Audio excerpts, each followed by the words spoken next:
My Flirtations by Ella Hepworth Dixon. 1. The first one, the very first one? Well, I almost think it was a sallow, undersized Italian with handsome ox eyes, who used to give us violin lessons. Or else it was a cousin, a boy with sandy hair, who stammered, and who was reading for the army. But no, I rather think it was the anxious young doctor who came when I had the measles. Anyhow, he, the primeval one, is lost in the midst of antiquity. A great many people come to our house, and they have always done so as long as I can recollect.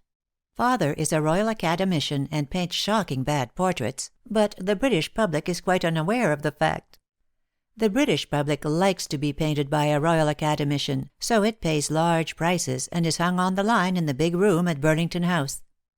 They all come, red-faced, red-coated MFHs, the bejeweled wives of Manchester millionaires, young beauties, heads of colleges, the celebrities of the day. They all sit with the same fixed eyes and the same tight smile, on the dais in our gorgeous studio. The studio is an imposing room. Father likes me to sit in the alcove with the golden mosaics on a peach-colored divan with turquoise blue cushions. And on show Sunday, Christina is seen in a little white gown in the oaken gallery, playing dreamy voluntaries on the organ. It looks idyllic, and nobody knows that there has usually been a family row shortly before the people begin crowding in. Christina is tart of tongue, and is not to be put down by a mere parent. But I was speaking of the studio. There is a perfection of detail about the vast apartment which is impressive. Indeed, so fascinating a workshop has Father fashioned for himself, that I have seen a dozen people inspecting the brocades and spindle-legged tables, and forgetting to look at the pictures on the easels. The overworked critics, too, about the beginning of April are apt to gush inordinately over a nankeen bowl full of daffodils, while they turn their backs on a portrait that has taken the best part of a year to paint. We live in a nest of artists. Next door they paint Oriental subjects, and hire a dusky Arab, more or less genuine, who wears a turban, and opens the front door at tea parties. A dozen yards farther up the street they supply the thoroughly English idol, young ladies in white muslin sitting on September lawns, young gentlemen in riding breeches who are either accepted or rejected.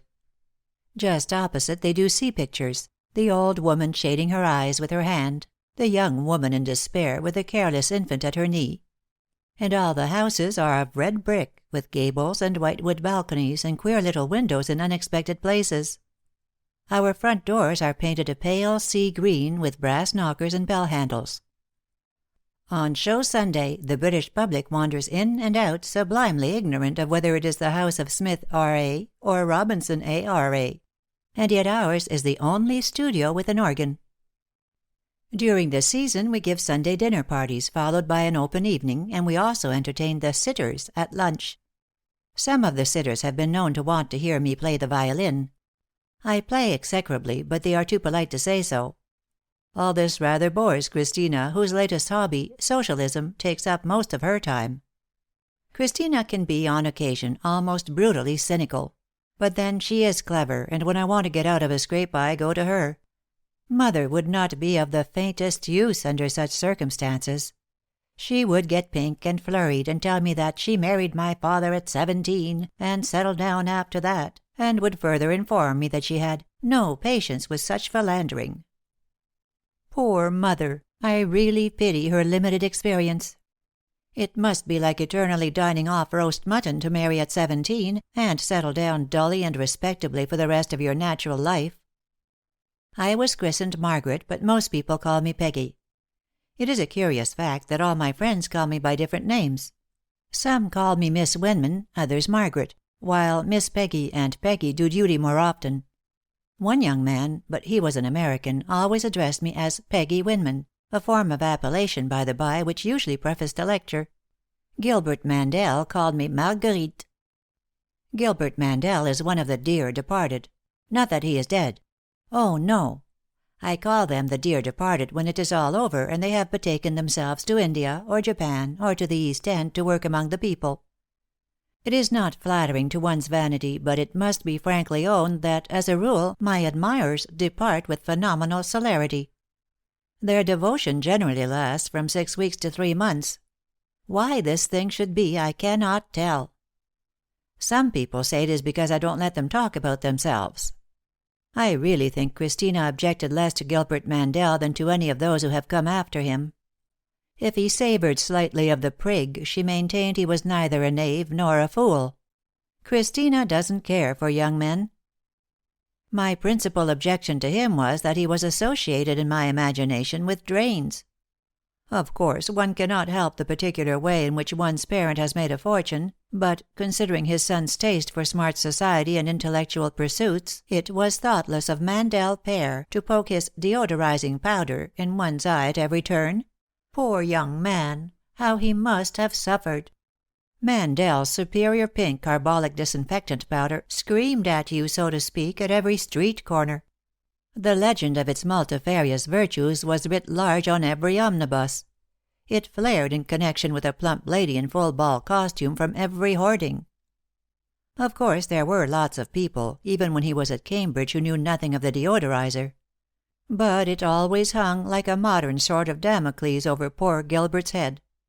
It made him diffident where he should have been at ease. It made him malicious when it would have been to his social advantage to appear kindly. But even at Cambridge he had given unmistakable signs of being a superior person. He could repeat, to a nicety, the shibboleth of superior people.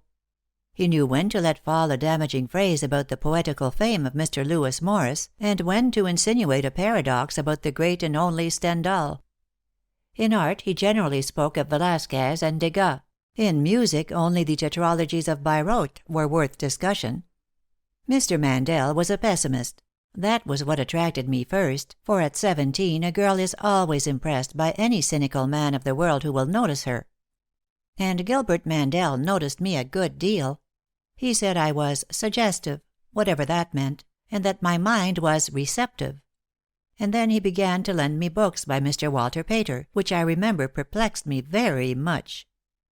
He also sent me George Meredith's novels, and there was even a volume of Schopenhauer, I remember, which I used to pretend I had read. In appearance he was a middle-sized man of 34, with rather pink cheeks and a slightly bald forehead. His hands were fleshy and white, and had exquisitely pared and polished nails. A manicure usually attended to his hands. He always had the newest scandal, and sometimes when he was going to say something specially malicious, he hesitated a little in his speech, not from any false shame, but because he was so delighted with what he was going to say. For the rest, he was always beautifully dressed, and generally affected fashions which were coming in. He had 2 secret ambitions: to dine with the Duchess, and to write an article in the Contemporary Review. Looking back at it now, it strikes me that Gilbert Mandel had quaint notions about amusing a young girl. He used to take us for long afternoons at the South Kensington Museum, where we gazed at Persian tiles and Japanese ivories, and illuminated missals until my eyes ached, and Christina roundly declared she wouldn't stay another minute. Then Gilbert would look at us from under his drooping eyelids with a surprised little stare. He was never tired of art.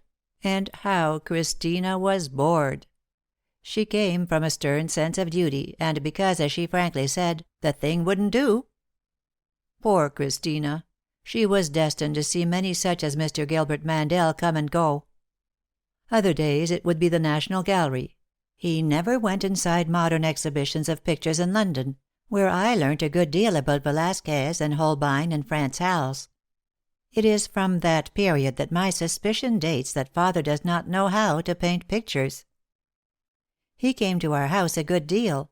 Father laughed at his clothes and his manners, but said he was a sharp fellow, while mother was amused with his little stories about smart society into which, by great assiduity, he had managed to effect a sort of entrance. In Mayfair they knew nothing of the deodorizer. Mandel Senior lived in a mansion in Surrey, where he cultivated orchids and pineapples, and the world knew nothing of him. The son, on the other hand, had charming rooms in St. James, where he gave frequent tea parties, which were sparsely attended by a handful of modish women, interlarded with thin, youngish old men, who spent their lives criticizing the critics, and whose claim to immortality lay in a memoir of Lamb or Coleridge. Somehow or other these parties were not hilarious. The elements did not mix, and Mr. Mandel was a somewhat flurried, nervous host. The day that an ambassadress came to tea his distraction was almost painful. Gilbert Mandel was an example of that extremely modern mixture, a man of fashion and a critic. Indeed, his respect for smart women was only equaled by his adoration for the log rollers of the Saturday Review. I have never made out to this day why he noticed me.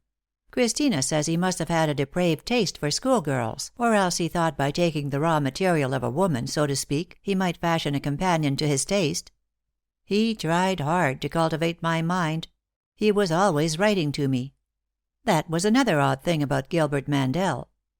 An ordinary young man looks upon pens and paper with deep-rooted suspicion and distrust. I have had more than one flirtation carried on solely by telegram. But Mr. Mandel was always writing me long epistles, very carefully worded and in a semi-literary style. I remember I was very proud of those letters. They flattered me in a young girl's most vulnerable point. They implied that my opinion was worth having. I don't know whether it was that or his pronounced pessimism which attracted me most. He was also fond of implying, as he pointed out with a white hand some masterpiece of the Florentine school, or sat murmuring paradoxes over the tea-table, that there were places and things which we should see in the future together.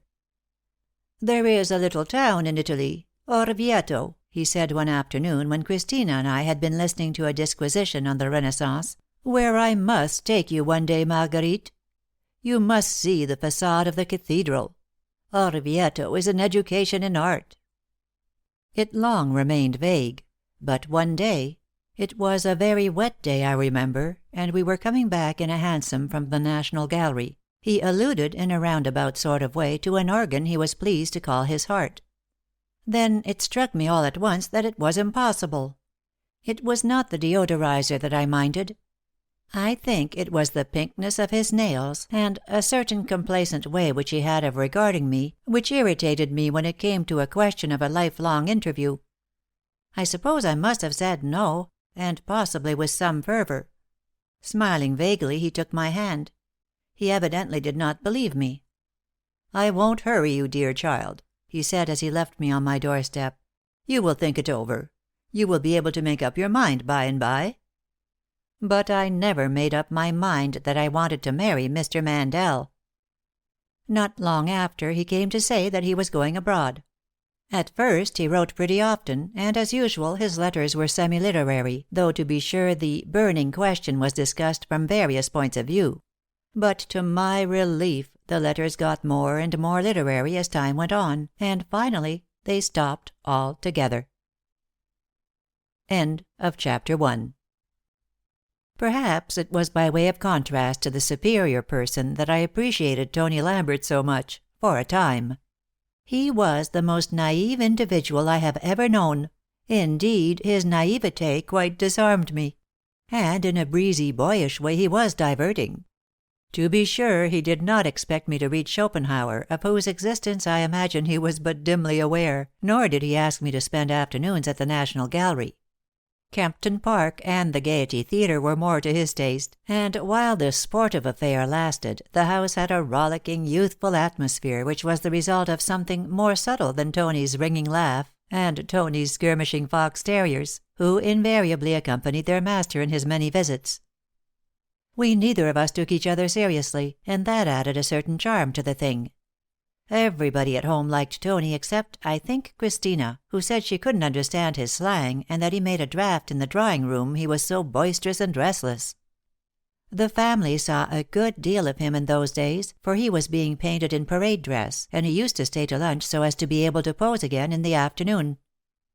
I remember the first time he came in with father, pink with mortification at being seen in his uniform in the daytime out of barracks. Whence comes, I wonder, the love of mufti so deeply implanted in the breast of the British officer? Tony, fortunately, learned to forget his early sense of discomfiture, and spent many merry half-hours in our little study when he had done sitting, singing soldiers' songs with a fearful and wonderful accompaniment of his own invention, while the dogs chased each other, barking joyously, over the sofas and chairs. How he used to light up the dim little twilight room with his scarlet bravery and his irrepressible spirits! Mr. Anthony Lambert was the eldest son of Norfolk people.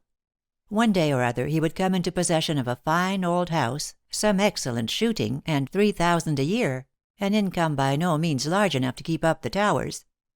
Therefore it was an understood thing, especially by Lady Marian, his mamma, that Tony, when he married, was to marry money. In the meantime Tony was to be painted, first to adorn the next exhibition at Burlington House, and afterwards the collection of family portraits at the Towers. So that in this way the boy, in spite of Lady Marian's precautions, came directly under the influence of a most undesirable young person, to wit, myself. Tony was a lieutenant in a line regiment, and I fear his high spirits made him have occasional differences of opinion with his colonel. In appearance he was distinctly good to look at. He had a clean pink skin, twinkling blue eyes, and hair so flaxen that it was almost silver. His shoulders were broad and square, he had a delightful laugh, and he was just 23. And without being in the least conceited, Tony was thoroughly pleased with himself, his regiment, and his belongings. He had, in a supreme degree, the magnetism which comes of perfect health, good spirits, and complete self-satisfaction. What an infectious thing is happiness, and what a golden age is 23! With what vigor did Tony play lawn tennis, how excited he got over races and cricket matches, how hot he became when he danced, what portentous suppers he could eat! The very sound of his voice in the hall, a voice with raised inflections, for the ends of Tony's sentences always finished joyously, roused one up on the foggiest and dreariest of days. To go for a walk in the park or along Piccadilly with Tony Lambert was a whole education in itself in the ways of young men. His joy was so manifest when a pretty face, a showy figure, or even a well-cut gown appeared in sight. He had the omnivorous glance which takes in every detail, and which is the prerogative of men who spend most of their leisure in sport. Seldom will you find a writer, a lawyer, or a scientist with the faculty of observation as highly cultivated as in the most brainless individual used to the rod and the gun. Tony, by the by, was one of the young men with whom I corresponded by electric telegraph. As a matter of fact, I do not possess a scrap of his handwriting. Whether he was doubtful of his prowess in grammar and spelling, or whether it was a bit of worldly wisdom beyond his years, will remain forever a mystery, but Christina got quite tired of those agitated pulls of the bell which announced the telegraph boy, while at this period orange-colored envelopes were served up to me at every hour of the day. There was nothing he didn't offer us, from invitations to military balls, to bags of American candy. To me especially he offered a great many photographs of himself, in various degrees of military splendor, which gave my room, for the time being, quite a spirited and martial air. Of course this didn't last long, for my photograph frames and space to put them are limited, whereas my friends are many, and in the course of years one frame contains many counterfeit presentments. Christina says that if I have a heart it must be like my photograph frames. From what I could gather, Mr. Lambert was never in love with fewer than 3 ladies at a time. He was like one of the modern monster shopkeepers, a sort of universal admirer of the fairer sex. And yet one never blamed him for it, perhaps because he was so perfectly candid in his enthusiasms. As far as I could make out, the fair with whom I shared his affections at this time were his major's wife, a person with fluffy hair, an exaggerated figure, and a well-worn smile, and an individual whose acquaintance it appeared he had not yet succeeded in making, but who occupied a distinguished position in the second row of the Gaiety chorus. It was always amusing to get Tony on to the subject of his loves.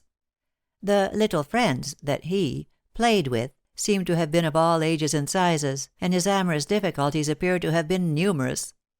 Once already had his family offered a substantial sum to a young lady in the Camberwell Road as a substitute for Tony's hand. But that, as he acknowledged with a pink and rueful countenance, had been in his gay and giddy youth. Having now arrived at the discreet age of 23, he was resolved to mend his ways. And to begin well, he proceeded in his airy and irresponsible way to imagine that he cared about me. I wonder what Lady Marian would have said of the 3 months that followed. Tony took his long leave on January 1st, and it was at this time, being a good deal in London, that he sat for his portrait. For the next 2 months Christina and I were never sure when he would not burst into our den with his joyous laugh, and a couple of excited dogs wagging delighted tails, with some project of rushing us off somewhere or other in search of amusement. What would Lady Marian have said to all this, I wonder? And of those many accidental meetings in Bond Street, when we used to drop in at the minor exhibitions, and come out sublimely unconscious of whether we had been looking at Van Beers or Gustave Doré.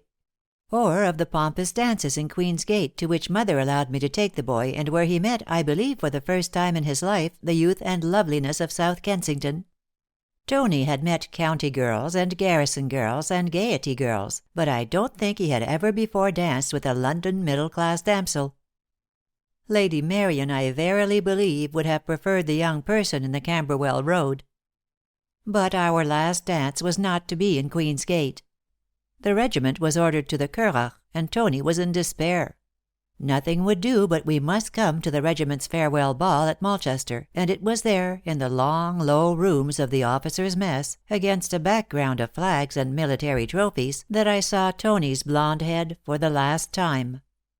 The pretty scene comes back to me now, the glare of scarlet coats among the flesh tones of the women, the delicate tinted tulle dresses against a bank of pink azaleas and palms, the blue uniforms of the gunners and the green of the rifles striking a somber note in the gay chord of color, the intimate sadness of those valse refrains which the band of the regiment played, and over all that acute atmosphere of mixed pain and pleasure which is associated, when one is 18, with the words, "For the last time."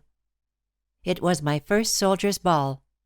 How well I remember the whole atmosphere of that night, the Colonel, smiling, urbane, and slightly indifferent, the Colonel's wife, a lady with protruding teeth and neatly parted hair, who was said to be wealthy, the eager young faces of the junior subalterns as they surrounded some showy beauty, the heavy-jawed captain to whom I was introduced on my entry, and who deserted me at once for a buxom lady with dubious hair and many diamonds. Oh, those military ladies! How dashing, how much too dashing they were! What drawn-in waists, what liberal smiles, what suspiciously white shoulders! How pert and off-hand they seemed in public, and how confiding they looked in obscure corners down back passages, where Tony's straw-colored hair and scarlet coat were to be seen often during that night. Heaven has not been pleased to inflict on me a suspicious disposition, or I fear I should have passed but an indifferently amusing evening. For Mr. Anthony Lambert, with the gay insouciance of youth, had thoughtlessly invited some half-dozen of his "loves," and his major's wife, it appeared, was inordinately jealous. Some 15 years ago this lady had been described in a local newspaper as a magnificent blonde, and she had been living up to the epithet ever since. She had all the airs of a beauty, and she seemed to regard Mr. Lambert as her especial property. At 10 o'clock I heard her reproaching him for only wanting 3 dances. At 1 o'clock she deliberately fetched him out of a balcony where he was saying good-bye to a pretty little girl with red hair. I don't wonder that Tony looked harassed. The smile of his major's wife was terrifying. Poor boy! I at least had never worried or reproached him, and I think he was proportionately grateful at the last. It was a black night and pouring rain, I remember, when we finally drove away, but I could see that Tony's blue eyes looked unspeakable things as we whispered a final hurried good-bye at the carriage door. One morning, a few months later, we read in the paper that a marriage had been arranged, and would take place immediately, between Mr. Anthony Lambert of the Blankshire Regiment, eldest son of Mr. and Lady Marian Lambert of the Towers, Sleepington, Norfolk, and Catherine, eldest daughter of Patrick O'Flaherty, Esquire, of Dublin. He had been taken seriously by a garrison beauty a dozen years older than himself. Although they have already 3 children, I hear that Lady Marian refuses to see her enterprising Irish daughter-in-law, and now the regiment is in India. Poor Tony! He was born, it would appear, to be the sport of the less amiable members of our sex. His major's wife is, of course, with the regiment, and people say that Mrs. Anthony Lambert is primitively jealous. A ridiculous song that he used to strum always occurs to me when I think of him, for the refrain, "Woman, lovely woman," epitomizes the tragi-comedy of his blameless little life. End of chapter 2. It is with an uneasy conscience that I recall the brief episode of Mr. Hanbury Price. There used to be a derisive ring in Christina's voice when she alluded to Mr. Price as my "new young man." She knew well enough that he could not by the wildest stretch of imagination be called young. Neither, to be sure, was he in the sere and yellow leaf. No, He was worse than old. He was middle-aged. Middle-aged in ideas rather than in person, for he affected a jauntiness of attire which he was able to carry off to a certain extent, being rather big, with high color, and having hair still untouched with gray. He also liked to be thought what in early Victorian novels would have been called an agreeable rattle. But then, half of Mr. Price's conversation consisted of projects and invitations which somehow never came off. It was wonderful what a reputation for festive hospitality Mr. Price had, among people who didn't know him well. One of his least agreeable idiosyncrasies was his curious distrust of everybody. He was always in dread of being, as he would have expressed it, done. So suspicious indeed was he that he even suspected himself. His coup on the Stock Exchange, the bouquet he had offered overnight, the very wine he drank, suggested the afterthought that he had made a fool of himself; that it was possible he might not yet get the desired return for his money. His small red-lidded eyes of a watery blue continually betrayed this recurring idea, while his loosely hung jaw and mouth gave signs of a loquacious temperament which his frequent and abrupt laugh did not succeed in making genial. Though he did not mention it in polite society, Mr. Hanbury Price hailed from Tulse Hill. In that eminently respectable suburb he had first seen the light, and in the same stucco mansion there still resided his mother and a bevy of plain unmarried sisters, to whom he used to journey down to partake of early dinner on Sundays. "Never mention Tulse Hill to smart people," he confided to me one day with one of his sudden and unmirthful laughs. "If I do, they want to know if it's in Yorkshire." He was curiously anxious to be voted popular, at least among the right sort of people, and was fond of alluding, in an airy way, to the parties he had given or intended to give. But as he had an inherent dislike to laying out half a crown on anything which was not strictly necessary, Mr. Price must have undergone untold tortures, if, indeed, these festivities ever really came off, in his efforts to be classed among the bachelors who entertain. Of course, it was only in time that I became aware of all these amiable little peculiarities, for at first sight Mr. Price gave one the impression of being a good-natured, talkative, and gregarious member of society, with an inclination for giving little dinners and theatre parties.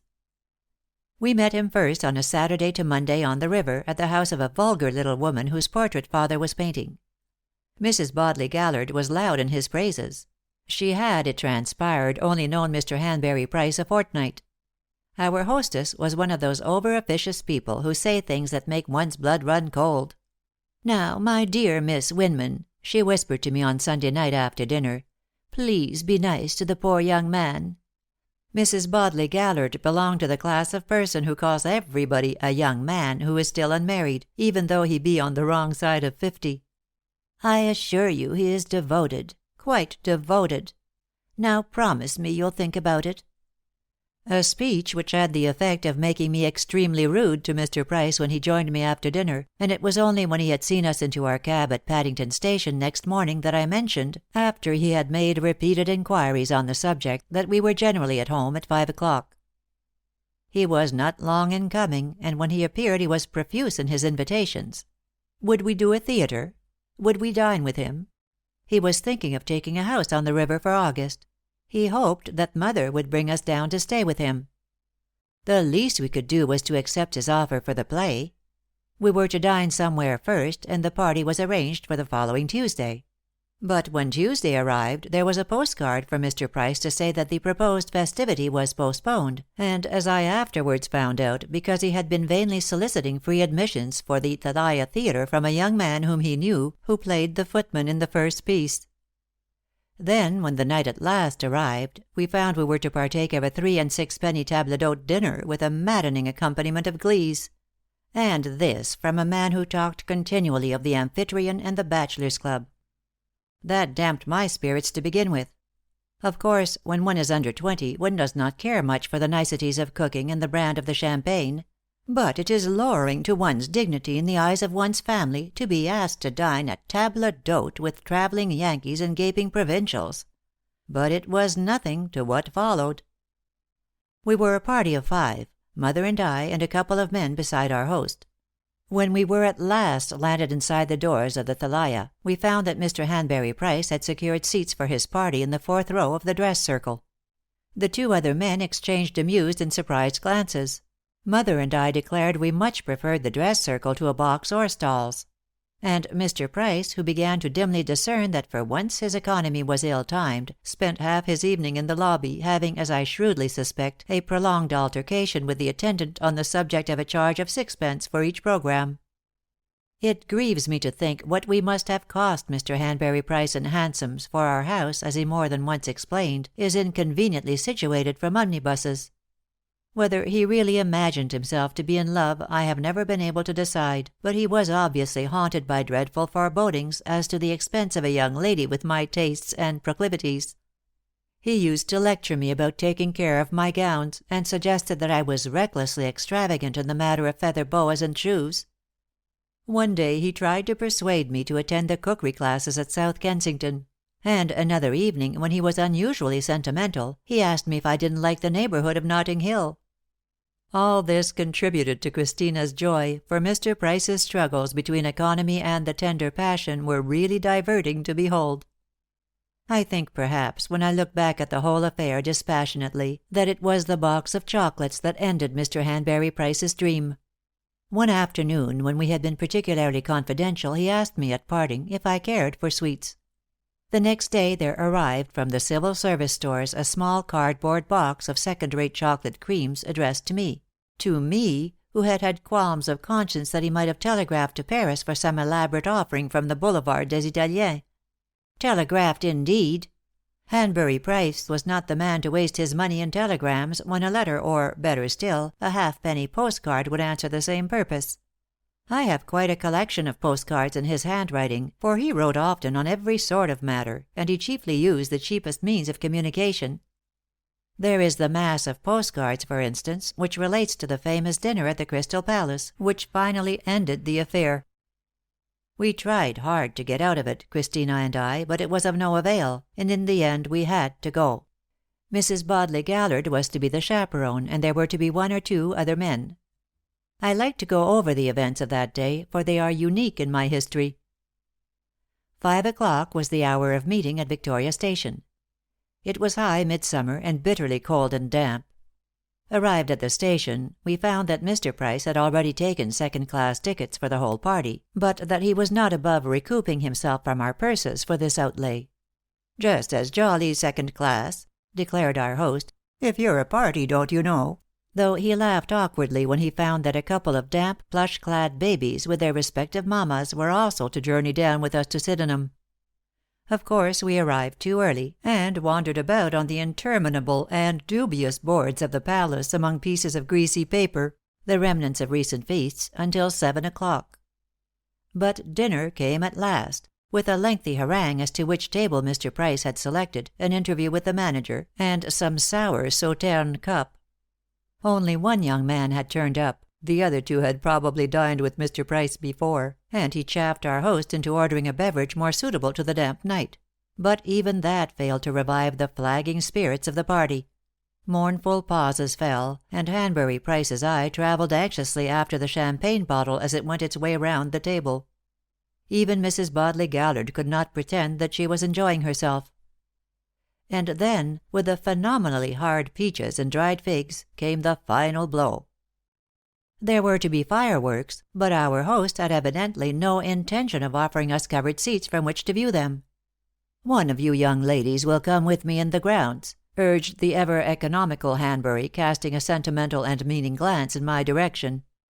"I'm afraid I've caught cold already," I said with decision. And then Christina, with true nobility, came to my rescue in answer to my appealing nudge. "I will if you like," she said quickly. "Peggy can't wander about in the dark and the cold to-night. She's nearly got bronchitis as it is. The child must stay indoors." The only young man at once secured seats for the chaperone and myself, and Mr. Hanbury Price spent what he may have intended to be the eventful night of his life, wandering about the grounds under a dripping umbrella with my sister. Christina's account of the evening is extremely diverting. I shall always be grateful to her for that night.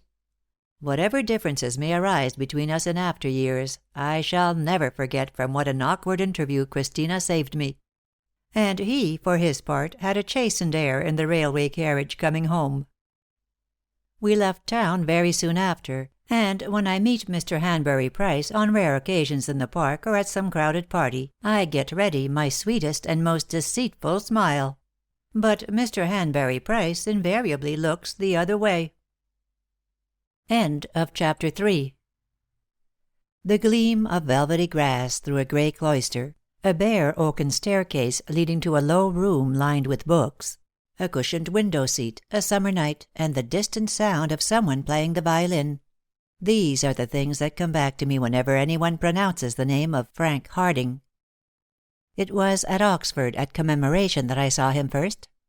He was lying on his back on the grass in one of those small, meager gardens in the parks which make the joy of Oxford dons and their wives and their troops of babies.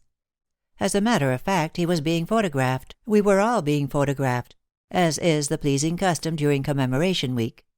We had gone to pay a call on the Talfourd Browns. Talfourd Brown is the most eminent authority on the Phoenician language in Oxford, and we had been at once taken into the garden where tea and the photographer's camera awaited us. There we found the usual Oxford group, the lady with smooth hair and clinging gown, one or two vague bearded fellows or tutors, the girl in a pince-nez and badly made boots, a couple of small boys, 2 babies, 3 dogs, and Frank. Flat on his back, as I said before, his 6'1" of length, arrayed in virgin flannels and a Trinity College blazer. Frank Harding was one of those exceptional beings, an undergraduate on easy, nay, even familiar terms with dons. The wives of these gentlemen were very tolerant of Frank. Indeed, if it were given to a don's wife to be capable of a flirtation, I am pretty sure they would have flirted with him. As it was, he strolled in and out of those villas in Norham Gardens very much as he liked, played with the babies, teased the dogs, and helped the ladies of the house in their perennial little difficulties with the Greek syntax. In spite of his eccentricities and those daring caricatures of the dons of his which regularly appeared in Shrimpton's window, the authorities all liked Frank, and everybody was ready to bet, if one can picture such a transaction taking place in a college common room, that Frank would take a first. We stayed to dinner at the Talfourd Browns, and we were much struck with the somewhat affected simplicity of the Oxford interior. There was a long table, sparsely decorated with attenuated glass flower holders, in each of which were placed 3 Iceland poppies. Mrs. Talfourd Brown, who had the reputation of being a wit, and was understood to say scathing things about the undergraduates, herself carved the cold mutton which formed the principal dish at dinner. Professor Talfourd Brown drank toast and water. We had a salad, with a trifle too much vinegar, and we talked a good deal of the higher education of women, and of the recent finals for honors which had just come off. Christina sat next to the professor, and I could see that our host and hostess were as much taken with her as it is possible for Oxford people to be with a mere Londoner, and this was an inexpressible relief to me, for every minute I felt that I was falling lower in their regard. An irresistible impulse seized me to say frivolous things, to giggle in an imbecile manner, and to ask Mrs. Talfourd Brown if she had ever been to the Empire. Do what I may in the after years, I know that I shall ever be regarded with contempt in those Oxford circles in which plain living and high thinking obtain. But Frank Harding, who sat next to me, by no means shared this opinion. To begin with, we recollected that we were, so to speak, old friends. We remembered that it had taken 2 nurses and a governess to make peace between us some 15 years ago, when we had met at a children's party and found no favor in each other's eyes. The Hardings, indeed, were connections of my mother's, so that we had seen Frank now and then up to the trying age of 8, but after that they had gone to live in the country, and we had lost sight of them for years. But on the strength of my having pulled his hair some dozen years ago, Frank, in his unconventional and airy way, insisted on calling us Christina and Peggy. After dinner Mrs. Talfourd Brown went up to put the twins to bed. Nothing was ever allowed to interfere with this domestic rite. And then we all sat in the ugly little square garden, and watched a great yellow moon travel slowly up the sky. And Frank Harding talked. He was as far removed from the ordinary football-playing young man as it is possible to be. To begin with, his father was a poet, one of our finest latter-day lyrists, and it was from him that he inherited all his sympathy, his feminine intuitions, and his charmingly impracticable theories. At present, of course, he was only a clever, somewhat lanky boy, But his beautiful gray eyes made him almost handsome, and his perfectly easy manners were curiously attractive. He had the wildest ideas, and was the sort of man who might found a new religion, commit a murder, devote a lifetime to the East End, or take away his neighbor's wife and write a book to prove that his action was justified. Some years have passed since then, but I shall never be astonished to hear anything of Frank Harding, except that he had gone into the city and was paying taxes in Bayswater. We saw a great deal of Frank in the days that followed. To enjoy Commemoration, one must be 20, and never have stayed in Oxford before. It was astonishing how much we managed to get into that week, and how much of Frank's society we had. There were lazy mornings, punting on the Cherwell, and picnics to Godstow and Sandford Lasher, the ball at Christ Church, and the garden parties in the colleges, for which we put on our best frocks and stared at the celebrities, and then hurried home to a cozy tea in our rooms, where a dozen undergraduates fought decorously for the honor of handing the teacups. And then the endless strawberries, the valses that were quarreled for, the unstinted devotion of the boys. I am old-fashioned enough to like a young man to be in love. Even if his passion burns for someone else, one likes to see it, and it is still more interesting when the young man expends his ardor on oneself. So Frank fell in love with me, and I liked it. I remember it all as if it were yesterday. There is the sad-colored June day, a harmony in soft grays and greens, when we want to pick fritillaries in Mesopotamia. It was the day after Commemoration was over, and the narrow, willow-fringed river was deserted. Afar off we could see the gray spires and towers of the university against the wide, white sky, while across the fat, buttercup-gilded meadows came the mellow, distant sound of Oxford bells. As Frank pushed the punt lazily upstream, we seemed wrapped in a mysterious green silence. We left the punt where the old chain ferry crosses the Cherwell, and plunged into the long new grass. I carried a basket for the fritillaries, and Frank had brought an empty soda-water bottle. A proceeding which puzzled me immensely, until I found that all among the abundant grass studded with June flowers there leapt and danced hundreds of tiny, nimble, gay-hearted frogs, only lately emerged from the juvenile or tadpole state. "They are so like undergraduates," I cried, kneeling in the long grass and stretching depredatory fingers here and there, while Frank pretended to be offended, and declared I shouldn't put any of my frogs into his soda-water bottle. But in the end we compromised, and Frank was set to gather the queer, spotted, purplish-brown fritillaries, whilst I crammed the leaping little reptiles into our bottle. And so the June afternoon slipped by, until the clang of evening bells warned us it was time to turn homewards. The next morning, when the train which conveyed us back to town steamed out of the station, the two things I carried away with me as a remembrance of my first Commemoration were a lapful of La France roses and the sight of a pair of wistful gray eyes. Frank had got permission to stay in Oxford during a part of the vacation and work, but his work took a form which would have scarcely met with the entire approval of his tutor, seeing that he was reading for a first in classics. One night, a few days after, as Christina and I were dressing for an evening party, I was handed a letter in a strange handwriting. It contained a poem, and the poem was about myself. After Tony's telegrams and Hanbury Price's postcards, it seemed idyllic to have a charming, clever young man writing poems about me. I waved the missive triumphantly under Christina's nose and made myself, as she remarked, odious for the rest of the evening. "He says I am like the morning star shining above the mists of a murky city, and that the birds sing sweeter at my footfall, and skim like hope across life's—" "Life's fiddlestick," said Christina. "Pass those hot tongs. How can you encourage boys to write you such rubbish, I can't conceive. And we're an hour late as it is. Get on your cloak, Peggy, and for heaven's sake throw that drivel into the fire." But I naturally did nothing of the kind, and when Frank appeared at our house a week later, somewhat sad of mien and looking rather thin, I did my best to cheer him up, though we neither of us said a word about the poem. He stayed until it was time to catch the last train to Oxford, and after that he was always appearing at unexpected moments. He used to write me odd little abrupt notes asking if I cared to see him. What could I say? It is awkward to tell people that you don't wish to see them. Besides, I did want to. It was only when it came to the stern realities of life that I took Christina's point of view and saw what an impossible thing it was. I remember so well the day it was finally decided, a cold, drizzling November afternoon. He had rushed up from the country, where he was living now that he had left Oxford, and had been shown into the long amber and white drawing room, where they had forgotten to light a fire, so that the cold winter twilight wrapped us round as we sat.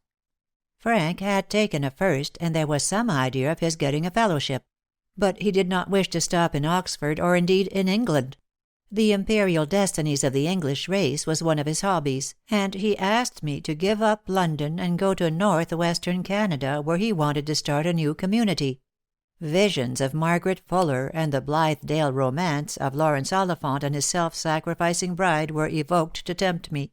But I knew, I still had sense enough to know, that it was not for me.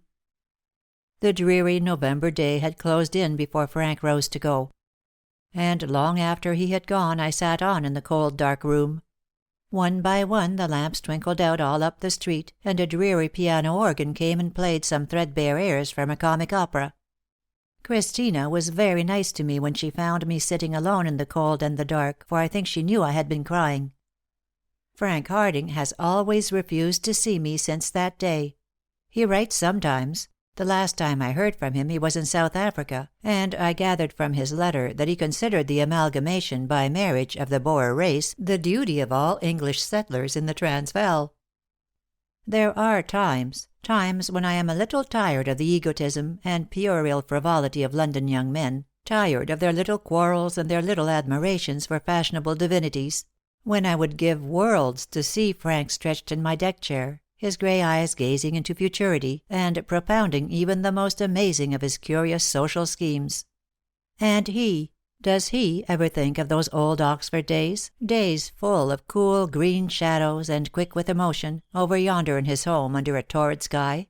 Probably not. Probably not. There are no fields of amaranth on this side of the grave, some poet has wisely written.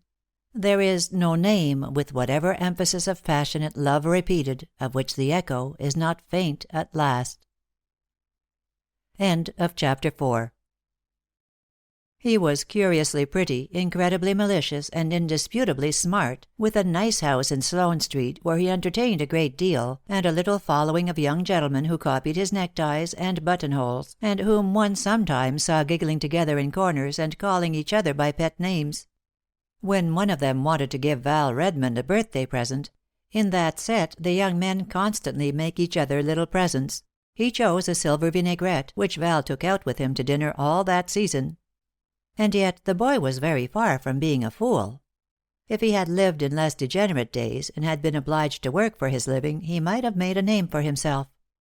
But as it was, he only gave amusing parties, while one was haunted by misgivings if one had to leave his drawing room early, with one's reputation behind. When he gave dinners and Sunday lunches at his house in Sloane Street, his aunt, Lady Marchmont, presided. To have had only men's parties would not have suited Val. He liked the society of women, and particularly of old women; but then his elderly female friends were invariably clever, and some had, in addition, an almost historical past. "Dear Julia Calverley," he would say of the Dowager Countess. He had the most astounding way of talking of his elderly dames. "I love that woman. It is as good as reading a scandalous Memoirs pour servir to talk to her." "Julia is very fin de siècle," admitted a pasty-looking youth of 19. "Oh, my dear! End of the last century, you mean," smirked Val. One of the most amusing things about Mr. Valentine Redmond was his imperturbable coolness. Though hardly 22, he had none of the tremors, the diffidences of youth.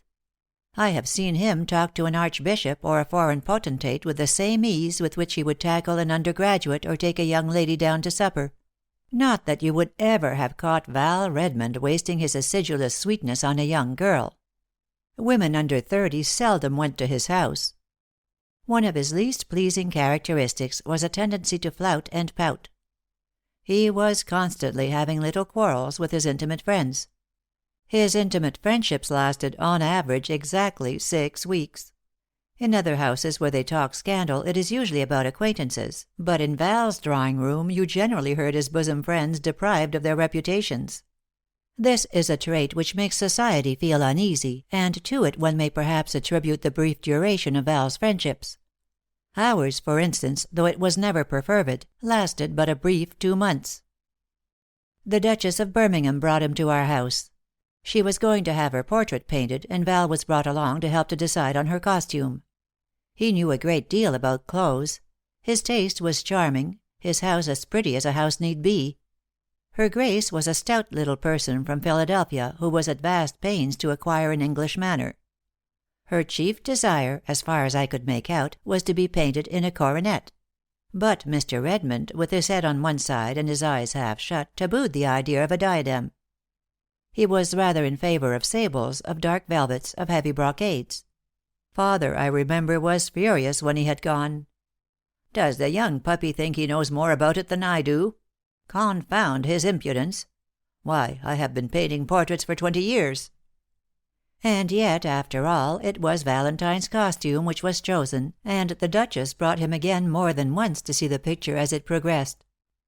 Father always liked to have me in the studio when he was painting, so that every time he appeared we made a little more of each other's acquaintance. I think I was rather rude to him than otherwise, but he was the sort of person who disliked gush in women. Gushing was too much the prerogative of his "boys," who usually by the by were heard addressing each other as "my dear."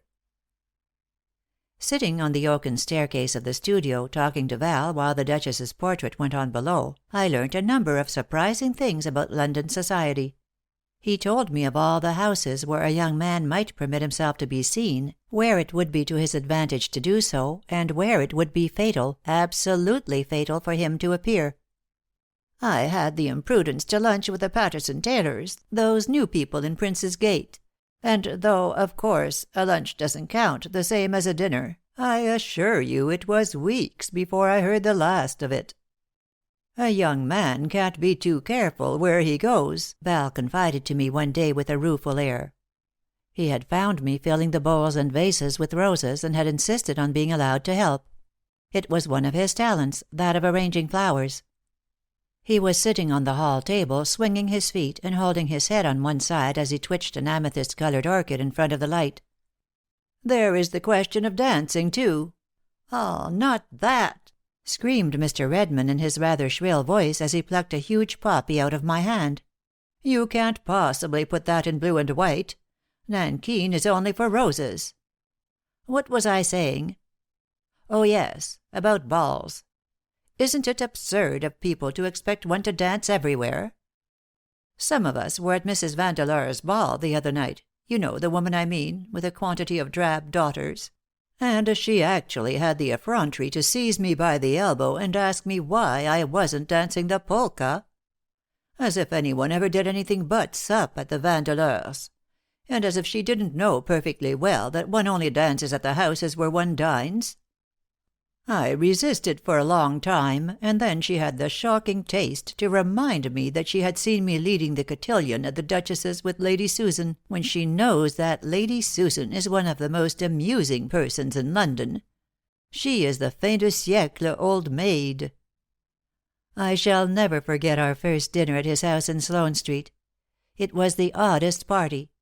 There was something strange and unusual not only about the guests, but the very dishes and the flowers. The dining room, painted and decorated like that of a Roman villa, contained nothing but the table and one or two giant palms in pots of old faience. The tablecloth was nearly covered with a mass of pink rose leaves, with here and there a spray of roses thrown carelessly on to this pink carpet. A huge lamp of oriental workmanship hung by gold chains lighted up the mass of rose color, and there were none of the usual fripperies of a lady's table.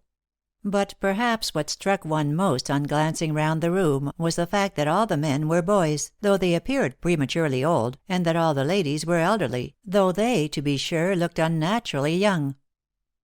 "The glories of the past," simpered the pale, clean-shaven youth who had taken me in, surveying the ladies with unabashed effrontery. "It reminds me of the ruins of the Acropolis, don't you know?" My neighbor got very confidential as the dinner progressed. He gazed at me critically with tired eyes under lids which drooped a little at the corners. "Do you know our host well?" "No? A pity, he's so shockingly malicious. Gives charming dinners, as far as the people go, but I don't think much of his cook, do you?" "Oh, no, I've only known him a fortnight. He insisted on being introduced to me at the Vandeleurs' ball, and I thought, as he is a great friend of one of my dearest friends, Tommy Singleton, you know, that he would be sure to be nice. And I really do think he's charming. He would take no denial. I've dined here already 3 times. We go everywhere together. Do you see that weird old person opposite? She says quite too deliciously amusing things. She is a great friend of the Prince of Wales's. Tommy Singleton seems in great form to-night. He is so very charming. I must introduce you to him, though I'm afraid, my dear Miss Winman, that you won't get on very well. Tommy is so dreadfully frightened of debutantes. Don't you think dear Lady Rougemont's new toupee is quite delicious? I do. But then I adore the meretricious and the artificial. That is Miss Van Hoyt, the American heiress. She always wears that miniature of an old gentleman with a hooked nose and powdered hair. She says it's her grandfather. But Tommy Singleton declares, and he had it from the Duchess, that Miss Van Hoyt's grandfather kept a small cheesemonger's shop in 9th Avenue. How quite too weird Lady Susan looks! But then she always has her gowns made from remnants bought at the summer sales. She must have said something dreadful improper to Val, he is laughing so. Look, he has got quite pink. I wonder what it is. I shall ask her directly. She loves to have the whole table listen to her stories, though really her stories are d'un raide. Lady Susan, you know, is not afraid of le mot qui choque. And of a truth, the ladies at Mr. Redmond's dinner table denied themselves nothing in the way of speech.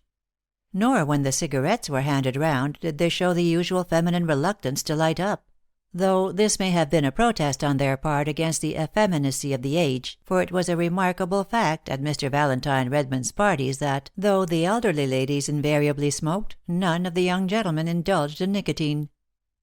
When the men rejoined us in the drawing room, I found myself, to my surprise, the center of a small group of attentive youths. One sat on a footstool at my feet, another hung over the back of the sofa, while a third reclined among the cushions at my elbow. And they all asked if they might come and call. Afterwards I heard that Mr. Redmond had passed the word that I was charming, a dictum which they always accepted without questioning. Val and his friends invariably worshipped in a little crowd. After that night, Mr. Valentine Redmond was pleased to indulge in one of his wild enthusiasms. He brought all his boys to see me, one by one, and insisted that they should admire me as much as he did, which was as tiresome for them, poor things, as for me. My photograph, framed in gold and turquoises, was for exactly 5 weeks a conspicuous object on his drawing-room table. After which for a fortnight it stood on a cupboard in a dark corner, and finally, I hear, disappeared altogether, to the limbo where the rest of his departed enthusiasms languish. But I am anticipating the catastrophe. For 6 weeks, at least, Val and I saw a good deal of each other. At one of our big parties, Mr. Redmond and some of his young friends made quite a little sensation when they appeared. They were all clean-shaven, and all had tired eyes, exaggerated buttonholes, and shoes of phenomenal luminosity. "Gracious heavens!" whispered Christina, when she saw them all file in. They always went about in cabfuls. "What are they? Where did you find them? And what's to be done with them now they're here?" But Valentine Redmond and his friends never wanted amusing. They all had a passion for being introduced to other young men of their own age, and failing that, they gathered together in corners and smirked over their own little jokes. The chief amusement of these boys, I soon found out, was to go to music halls. They spoke of Miss Bessie Bellwood with bated breath, and would hear of no other comedians than Mr. Arthur Roberts and Mr. Albert Chevalier. They had a positive infatuation for acrobats, for those stout, bespangled gentlemen who tie themselves into knots and balance themselves on each other's heads, with a fixed smile, to the accompaniment of a spirited waltz tune. It was Val Redmond's delight to get 2 or 3 smart women to dinner, with a corresponding number of boys, and then to take the party on to the Empire or to the Pavilion. "Why do you like tumblers and topical songs so much?" I asked Val one day, when I had refused, for the 4th time, a pleading invitation to make one of a party to the Tivoli. He shrugged his shoulders and looked rather annoyed. "Culture is such a bore," he said. "On a besoin de s'encanailler quelquefois." This London idyll lasted, I think, nearly 2 months, and then, as London idyls will, it came to a painless death. Its end was hastened by gossips, and it was killed with a mot. Val Redmond's ambition was to start a salon in Sloane Street, but he has only succeeded so far in running a restaurant, Christina had said on one of her unamiable days. Someone, of course, told Val. The rupture left no sense of loss. Though good-looking, clever, and amusing, Val Redmond's personality somehow left one cold. It was an essentially thin nature. Had I ever had occasion to appeal to his help, his sympathy, I fancy I should have had a charming, gushing little note to say that he was going out of town. One had an uneasy feeling that his devotion was only meant for dinner parties. His little compliments were, like his bonbons, the accompaniments of the box he offered you at the play. Once a year or so we still go and dine with Val. The swinging lamp, the spreading palms, the wealth of hothouse flowers are always there, but it is the rarest thing to find the same face. Our host renews his friends as often as the bouquets in his buttonhole. End of chapter 5. The provincial young man has never possessed any attractions for me, and it is certain that, if I had not gone up north to stay with Daisy Drysdale, I should never have known so well such a striking specimen of the type as Dr. Stiles. He was not a bad fellow, but he was naively pleased with himself and his belongings. Your provincial, indeed, is rarely modest. In the limited circle of country town society a suitable young man is pursued with too much pertinacity and ardor to have any doubts in his own mind as to his personal desirability and manifold charms. Dr. Stiles was a stoutish person of 32, with nondescript features and a slow, portentous manner, along with a large and increasing practice in the suburb of Northaw, where his medical skill was in constant request among the spinsters and widows of that somewhat damp and chilly neighborhood. So highly esteemed were his services in the sick room that these ladies would send for him at all hours of the day or night, until the good doctor in self-defense took to sending his red-haired assistant to some of his more flagrantly imaginary invalids. Daisy Drysdale's husband was a manufacturer in Mudchester, and, like other manufacturers, he lived as far away from the factory chimneys of that thriving city as possible. So his brand-new red-brick mansion lay on the other side of the suburb of Northaw, and the society of Northaw supplied nearly all Mrs. Drysdale's intellectual recreation. Poor Daisy! How she missed London! And what, as she plaintively asked, was the use of her giving little dinners, seeing the component elements of which her parties were to be henceforward composed? Still she was not to be baffled, and Mrs. Drysdale constantly entertained. She kept open house, too, and was delighted to see people drop in of an evening. The very night I arrived, by some chance Dr. Stiles came in about 9 o'clock. They were playing whist at one end of the long drawing-room, and I was set down to entertain the doctor at the other. I shall not easily forget that night. Accustomed to the manifestly insincere gushings of London young men, I was amused at the naive manner in which this country Aesculapius comported himself. For a long time we talked of the last exhibition at Burlington House, for he remembered father's pictures, and was much impressed, apparently, by the fact that he was talking to an academician's daughter. The provinces are still impressed by the Royal Academy. They played more than one rubber of whist that night, but Dr. Stiles remained until the end. Before he left he had offered to lend me a horse, proposed that he should drive me to a ruin 10 miles off, and expressed a wish that I should know his 3 sisters. The drive to the ruin had assumed the proportions of a picnic before 3 days were over. Life, as someone has justly observed, would be tolerable if it were not for its pleasures, and possibly our English summers would be less dreary to look back upon were it not for the inevitable picnic. The day declared itself gray and chilly, with watery-looking clouds hanging despondingly overhead; but as it was not actually raining, we of course felt obliged to start. The doctor drove Mrs. Drysdale and me, and as he had to stop and see several patients on his way out of Northaw, we were 3/4 of an hour late when we arrived on the festive scene. We found our friends reclining on rugs and cushions in a damp field, where there was an unmistakable odor of manure.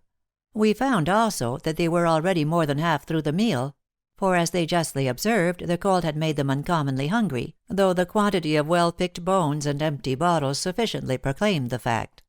But the mention of empty bottles suggests an air of hilarity which did not belong to this particular feast. A number of total abstainers were of the party, and these had brought their own supply of perry, lemonade, and mineral waters, and now sat apart round one tablecloth, surveying with somewhat unsheep-like glances the goats who were imbibing shandy gaff and claret. This attitude on the part of non-alcoholic Northaw not being conducive to sociability, the party as a whole cannot be said to have been, as the French say, of a mad gaiety.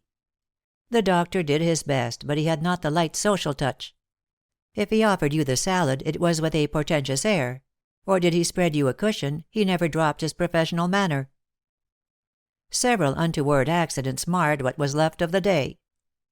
A young lady had hysterics at the back of the ruin, and the doctor, who was fetched just when he was showing me the view from the topmost turret, muttered something distinctly ungallant about his prospective patient as he hurried off. A drizzle began just as the tea was laid, and the rain fell in dismal earnest as we drove home to Northaw.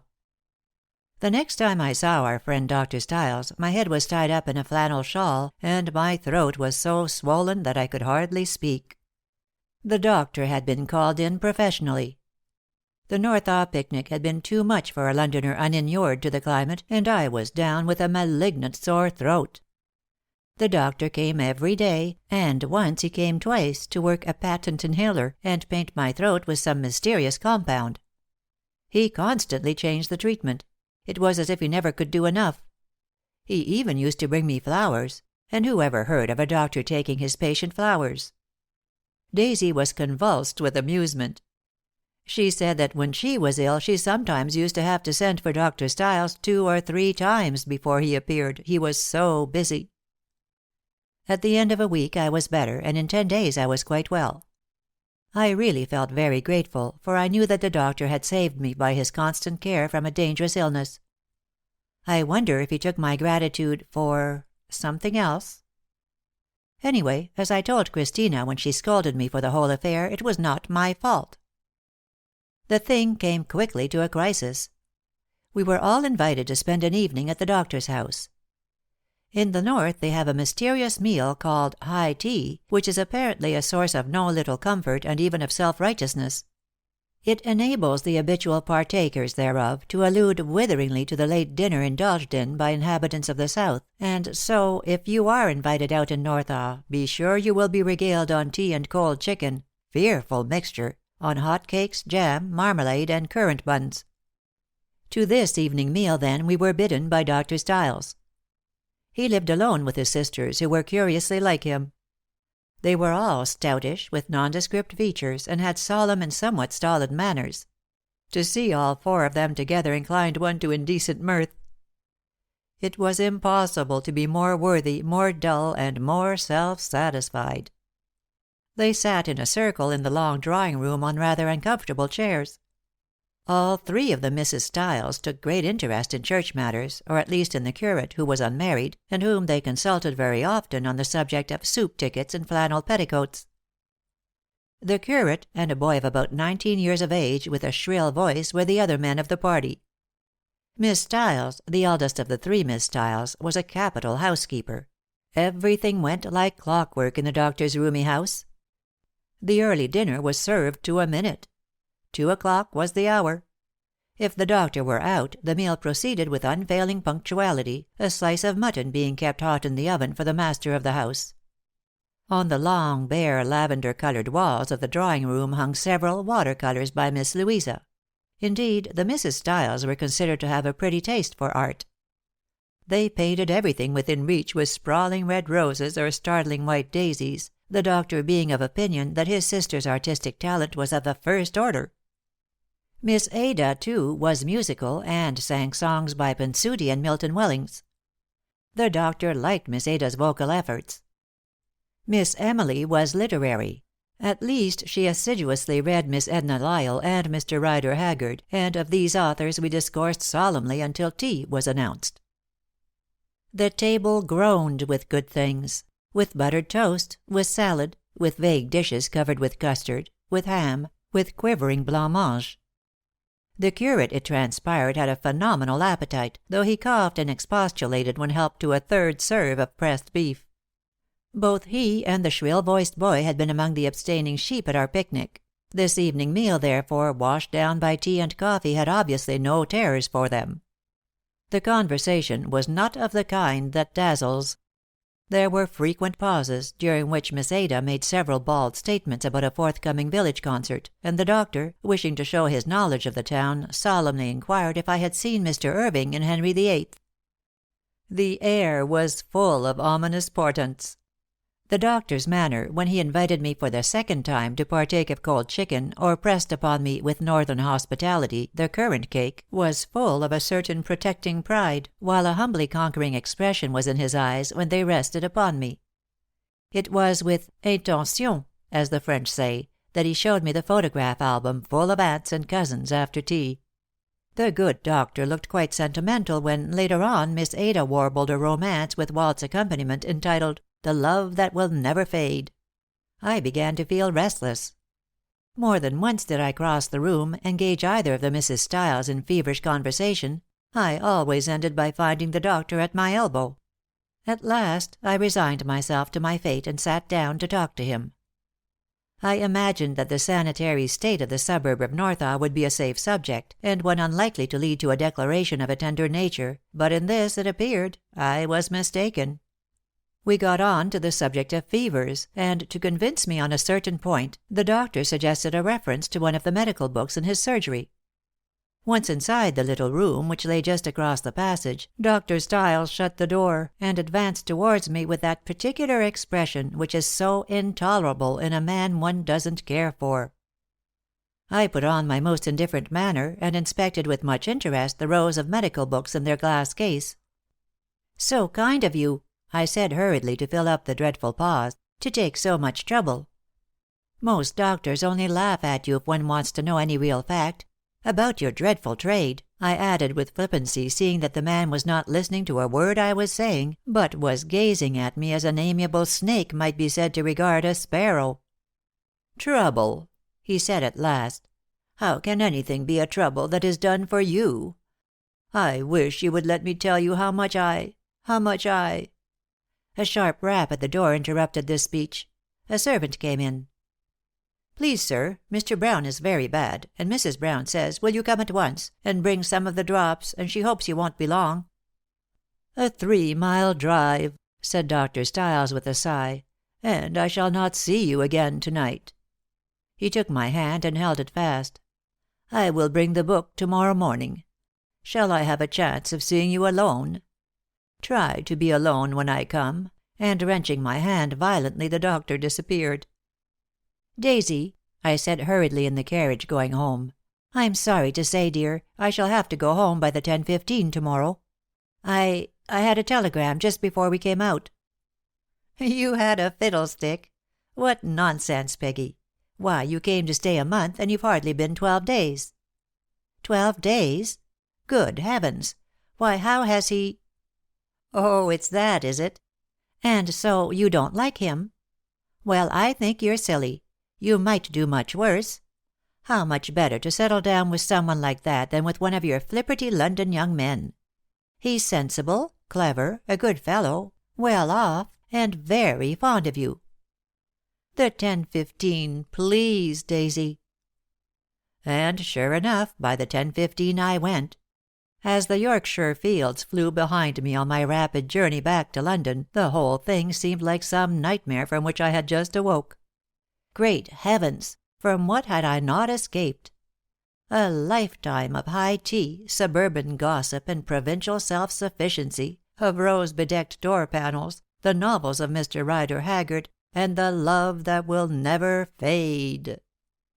I am very fond of Mrs. Drysdale, but it will be a long time before I again trust myself to the seductions of that suburb of Mudchester. End of chapter 6. It was not very tragic. The first time I saw him, and the last time I saw him, I laughed, and the interval was not unamusing. Quite suddenly he had become the fashion. Some great lady in London, I forget who, had heard Claude Carson recite one of his own love songs at a concert got up for a charity, and she had invited him to her house, where he had met other women of fashion, and between themselves in their little set they had determined to make him the mode. It was at one of the Duchess of Birmingham's nicest parties, one of her small musical evenings, that we first saw him.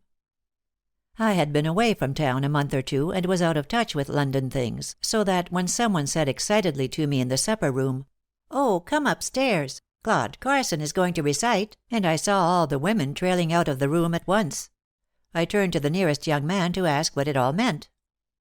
"Oh, some cad with long hair who rolls his eyes about and recites erotic poems.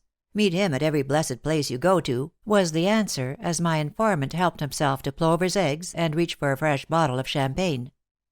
Upstairs, however, in the music room, there was a flutter of excitement. A royal duchess was present, an event, coupled with the fact that this new artist was going to perform, favoring that kind of electric buzz in the air which is so precious to the ears of an anxious hostess. Round the grand piano was a line of pretty women, all with their eyes turned towards the seated figure at the music stool. There was perfect silence as Mr. Claude Carson rippled a few chords over the keys. I peeped over the shoulders of 2 or 3 people in front of me, and saw a white face framed in long blonde hair which fell in one straight lock across the forehead. The eyes, which were fixed on the cornice of the ceiling, were dark gray in color, and full of what young ladies call soul. The nose was thin and straight, the lips full and beautifully curved, the jaw rather square and pathetically thin. It was a face out of a Burne-Jones picture. Then the long white hands moved rhythmically over the piano, and Claude Carson, sweeping an ineffably weary glance along the line of pretty faces bent towards him, finally fixed his gaze on the royal duchess, and began to recite, speaking his words in a rather monotonous tone to an accompaniment of ripples and chords. "Ah, he is going to do that charming thing from his Roses of Passion, the book which he is just going to publish," somebody whispered excitedly. "I like him best when he recites his own poems." First Mr. Claude Carson told us how he had met a young person in the twilight's mellow time, and how the daisies had kissed her feet, but how she, swerving beneath his glances, had flitted through the network fine of buds which blow in hawthorn's glow.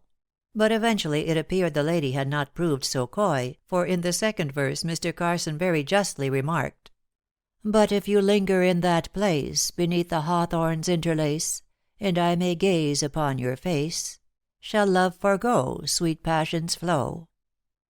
The stars alone look down on high, the winds alone repeat your sigh. No eyes our lonely tryst descry, they little know, they little know." Fans waved in time to the quaint rhythm, necks were craned forward, eyes drooped and glistened, there were pensive smiles on curved lips. It was not very good, but there was something magnetic about the strange performance. Claude Carson effectually filled the stage. While he was reciting, it was impossible to look in any other direction.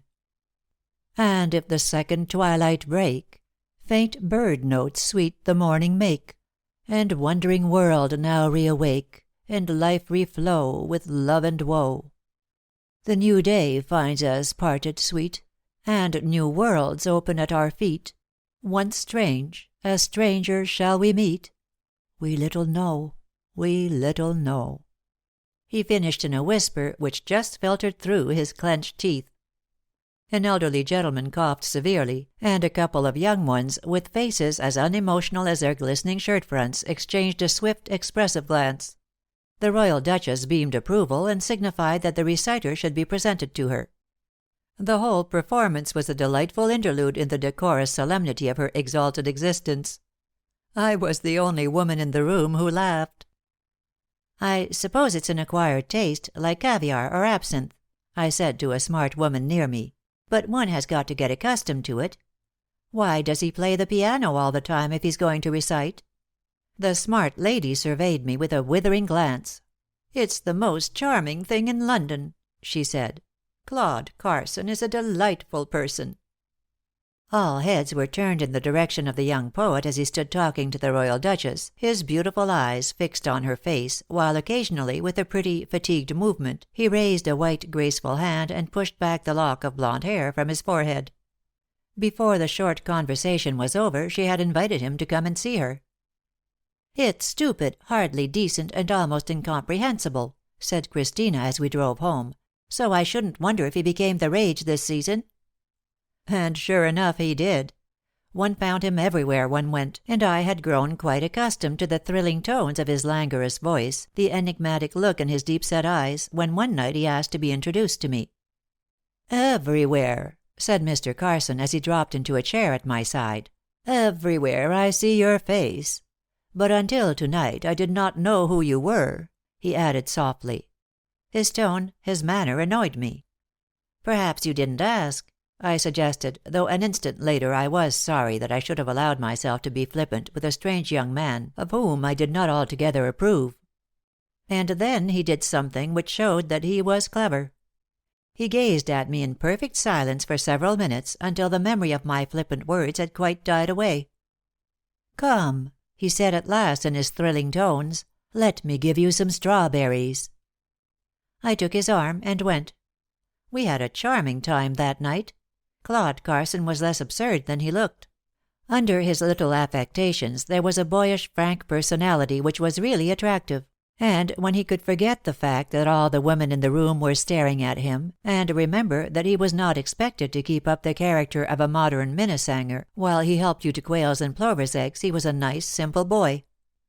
Afterwards, by the by, I heard that he was at least 28, but he was one of those fair, clean-shaven individuals who never look as if they had emerged from their teens. "I want to come and see you," said Claude Carson that night, holding my hand as we stood under the portico waiting for the carriage. "When may I come?" "We are at home on Sundays at 5. "Not then, not in a crowd of people," he pleaded. "I want to see you alone." "Oh, in that case," I answered, laughing, "don't come on a Sunday. Come, say on Wednesday, and then you will see Christina." But Christina, when he finally appeared, found him impossible. She said that his hands were too white, and that the shape of his collar was revolting. She did not like his poems. Generally, she did not understand what they meant, and when she did, she said she wished she hadn't. Claude Carson began to come a good deal. He was always dropping in at tea time, and he never failed to look reproachful if he found me pouring out tea for Mr. Mandel, Val Redmond, or Tony Lambert. He would sit in a low chair, leaning back, and regarding me with half-closed eyes, a habit which Christina declared was insufferable. Indeed, she generally remembered she had letters to write when Mr. Carson called. "I have come to offer you what I prize most in the world," he said one day when we were alone. "But I never take things, anything but flowers. I mean, from people," I objected hastily. "Ah, but you will. You must. Accept this. I dedicate to you my roses of passion, the first-born of my brain. Dear child, they are yours." He handed me a bit of paper on which was written, "To M.W. These, my first trembling chords on the instrument of life, I dedicate to you. Perfect soul, framed in your strange, subtly sweet beauty, I worship you from without, with never a thought of earthly guerdon. Fools only wish to pluck the star from the heavens, the lily from its stem. I leave my star in the blue vault, my lily in its garden.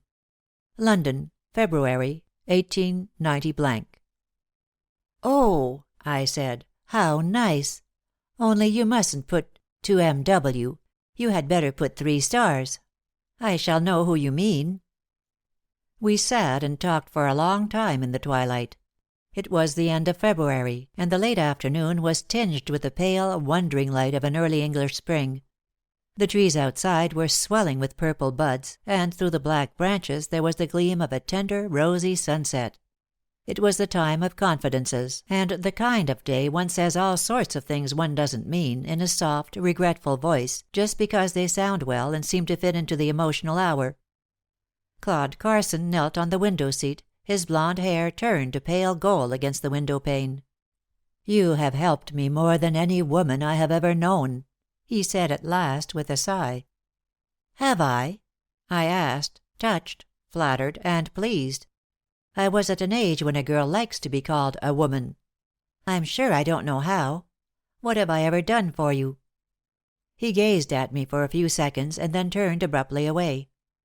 "You have made my life happier," he said. In another instant he had pressed my hand and was gone. Christina's dry tones called me back to mundane things. "And so you have had that impossible young man here for hours," said my sister, bursting into the room with all the matter of fact and common sense which an afternoon out of doors brings with it. "May I ask if you intend to make a fool of him, too?" "To make a fool of him? No. I don't think I shall ever be able to do that." And my words, to be sure, came true.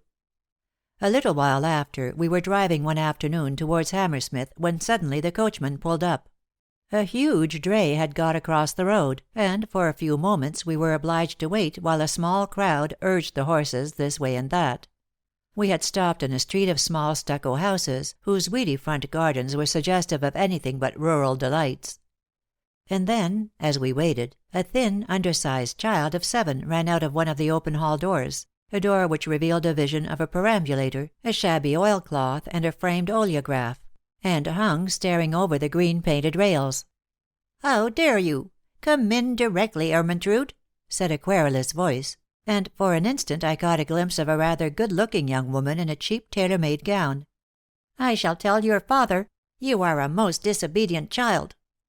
A moment later a young man strode down the gravelled path, seized the undersized child in his arms, kissed her, and carried her indoors. Just as he disappeared in the doorway our eyes met. The young man was Claude Carson. "So he is married, your modern Minnesänger," said Christina dryly, holding her chin up and looking straight in front of her as we drove on. "Apparently," I said, shrugging my shoulders and gazing at the coachman's back. I was not to be outdone in imperturbability by Christina. "He has married the landlady's daughter. Poets generally do. But it was considerate of him," she continued with a twinkle in the corner of her eye, "to leave his star in the blue vault, his lily in its garden, seeing that he has already got one lily and a promising bud or two in Khartoum Gardens, Hammersmith." And then we both fell back on the cushions and gave way to uncontrollable giggles. I laughed till the tears ran down my cheeks. "When will you learn sense?" sighed Christina. End of chapter 7. "You are so good and dear," repeated Julian Clancy for the second time in his well-bred drawling voice, detaining my hand for an instant in the obscurity of his tapestry-hung hall. Mother, who always remembers she has an appointment in Hampstead or West Kensington just when one is beginning to enjoy oneself, was already at the bottom of the garden path.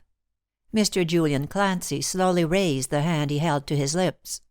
He was perfectly aware that this last century salute was considered irresistible by his women friends. He was a charming host. All the guests at Mr. Clancy's parties seemed on easy terms. The men called each other by their Christian names. The ladies had quaint little nicknames for their friends. An atmosphere of intimate chat hung about the rooms. The women spoke in cooing tones, and had interminable confidences to make, while the men laughed softly as they leant forward to listen with an amused air in the veiled lamplight. It was distinctly a house where one enjoyed oneself. Julian Clancy would ask a dozen people, most of them well known, and you would find them, when you arrived, chatting with soft, intimate voices in obscure corners, or loitering, as they whispered the latest malicious story, in the draped doorways. Not that Julian Clancy himself ever listened to malicious stories. Though he wrote novels of modern society, lived all the year round in London, and was now over 40 years of age, it was astonishing how guileless, how optimistic he remained. His vague face and worn smile suggested only the most indefinite emotions, and yet the warmth of his language was extraordinary. Every one he knew was a dear, or a dear person, while the more favored ones were so perfectly good and sweet. Mr. Clancy would not listen to a word against anyone. How could people be so horrid as to say that his dear Lady Rougemont's beautiful red hair was dyed, or that his charming Charlie Deuce Ace was not the most exemplary of husbands? People were so unkind.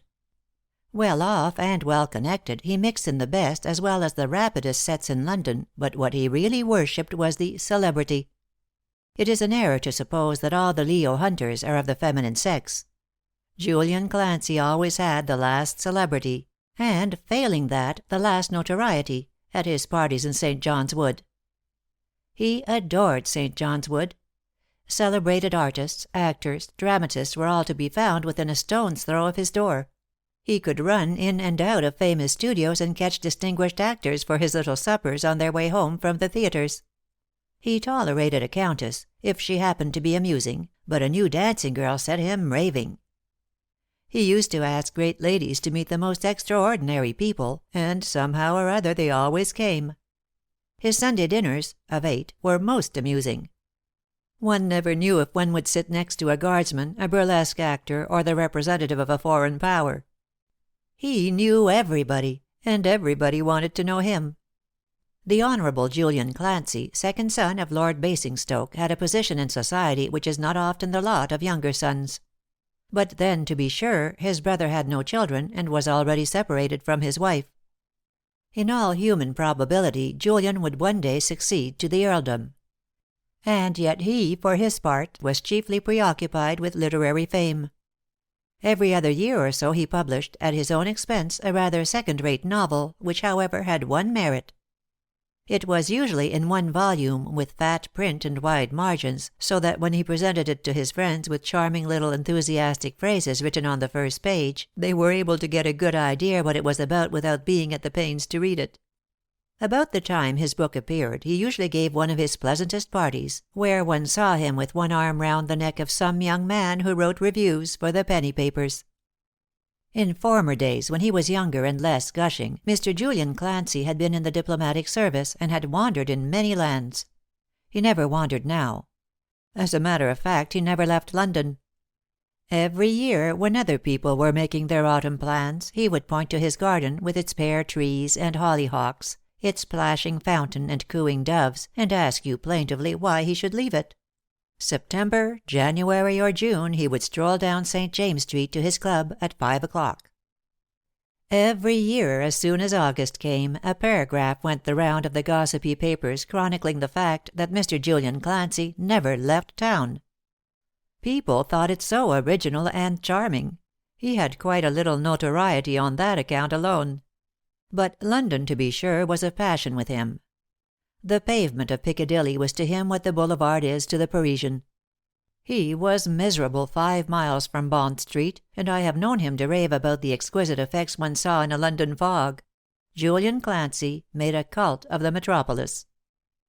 His house, in springtime buried in a white cloud of pear blossom, in summer shady with spreading chestnut trees and limes, was one of the prettiest things in town. A low 2-storied cottage with queer-shaped rooms built out at odd angles, it was draped, arranged, and furnished with an artist's hand. His music-room, with its polished floor and oriental walls, contained nothing but a grand piano, a huge spreading palm, and a low downy divan running round the sides. But through a Cairene archway you stepped into a drawing-room crowded with knick-knacks, hung with old brocade, and as dainty as the boudoir of some 18th-century beauty. In the dining-room the prim, thin Chippendale furniture was ranged against a pale-colored wall, while the round table, with its fine damask and Georgian silver, and the soft lamplight illuminating a great bowl of flowers, was somehow suggestive of brilliant talk and dainty fare. But Mr. Clancy was always modest about his possessions. "It's so sweet of you to like my things," he would say deprecatingly to some fashionable lady who was going round his rooms sniffing up ideas. "I never care for anything I have. It's so good of you to like my poor little cottage." He came very often to our Sunday evening parties, when about 12 o'clock one saw his fatigued, expressionless features and his superb shirt front appear in the studio doorway. He was one of the men, by the by, who looked their best at night, the sharp black and white of man's evening dress giving him a distinction and elegance which he somewhat lacked. At first I did not know why he came so often. Father, to whom he regularly offered up some of his choicest phrases, never liked him, and took no particular pains to conceal the fact. To Mother all young men, especially in the evening, are alike. She looks upon them as necessary evils at our parties, but makes few distinctions between them. Christina was away that season, so there remained only myself. As the years had passed on I had had experience enough to know that a man who is heir presumptive to an English earldom is not likely to preoccupy himself with a middle-class damsel of modest dowry. What brought him, then, so often to our house? Time, as usual, revealed the secret, and in this wise. July, with its damp garden parties, was upon us. Mr. Julian Clancy's annual outdoor fete was one of the events of the late summer. He arranged the thing charmingly, and people intrigued for cards to what was sure to be an amusing party. This year it was rumored he was to have the whole of the Frivolity chorus girls, attired as milkmaids, to dance skirt dances on his velvety lawn. So everybody wanted to go. For some time beforehand Mr. Clancy was indefatigable in his calls at our house. He talked, as much as he ever talked about anything of his own, for he was only enthusiastic about other people and their parties, which were always "perfectly charming," or "too lovely," of his forthcoming entertainment.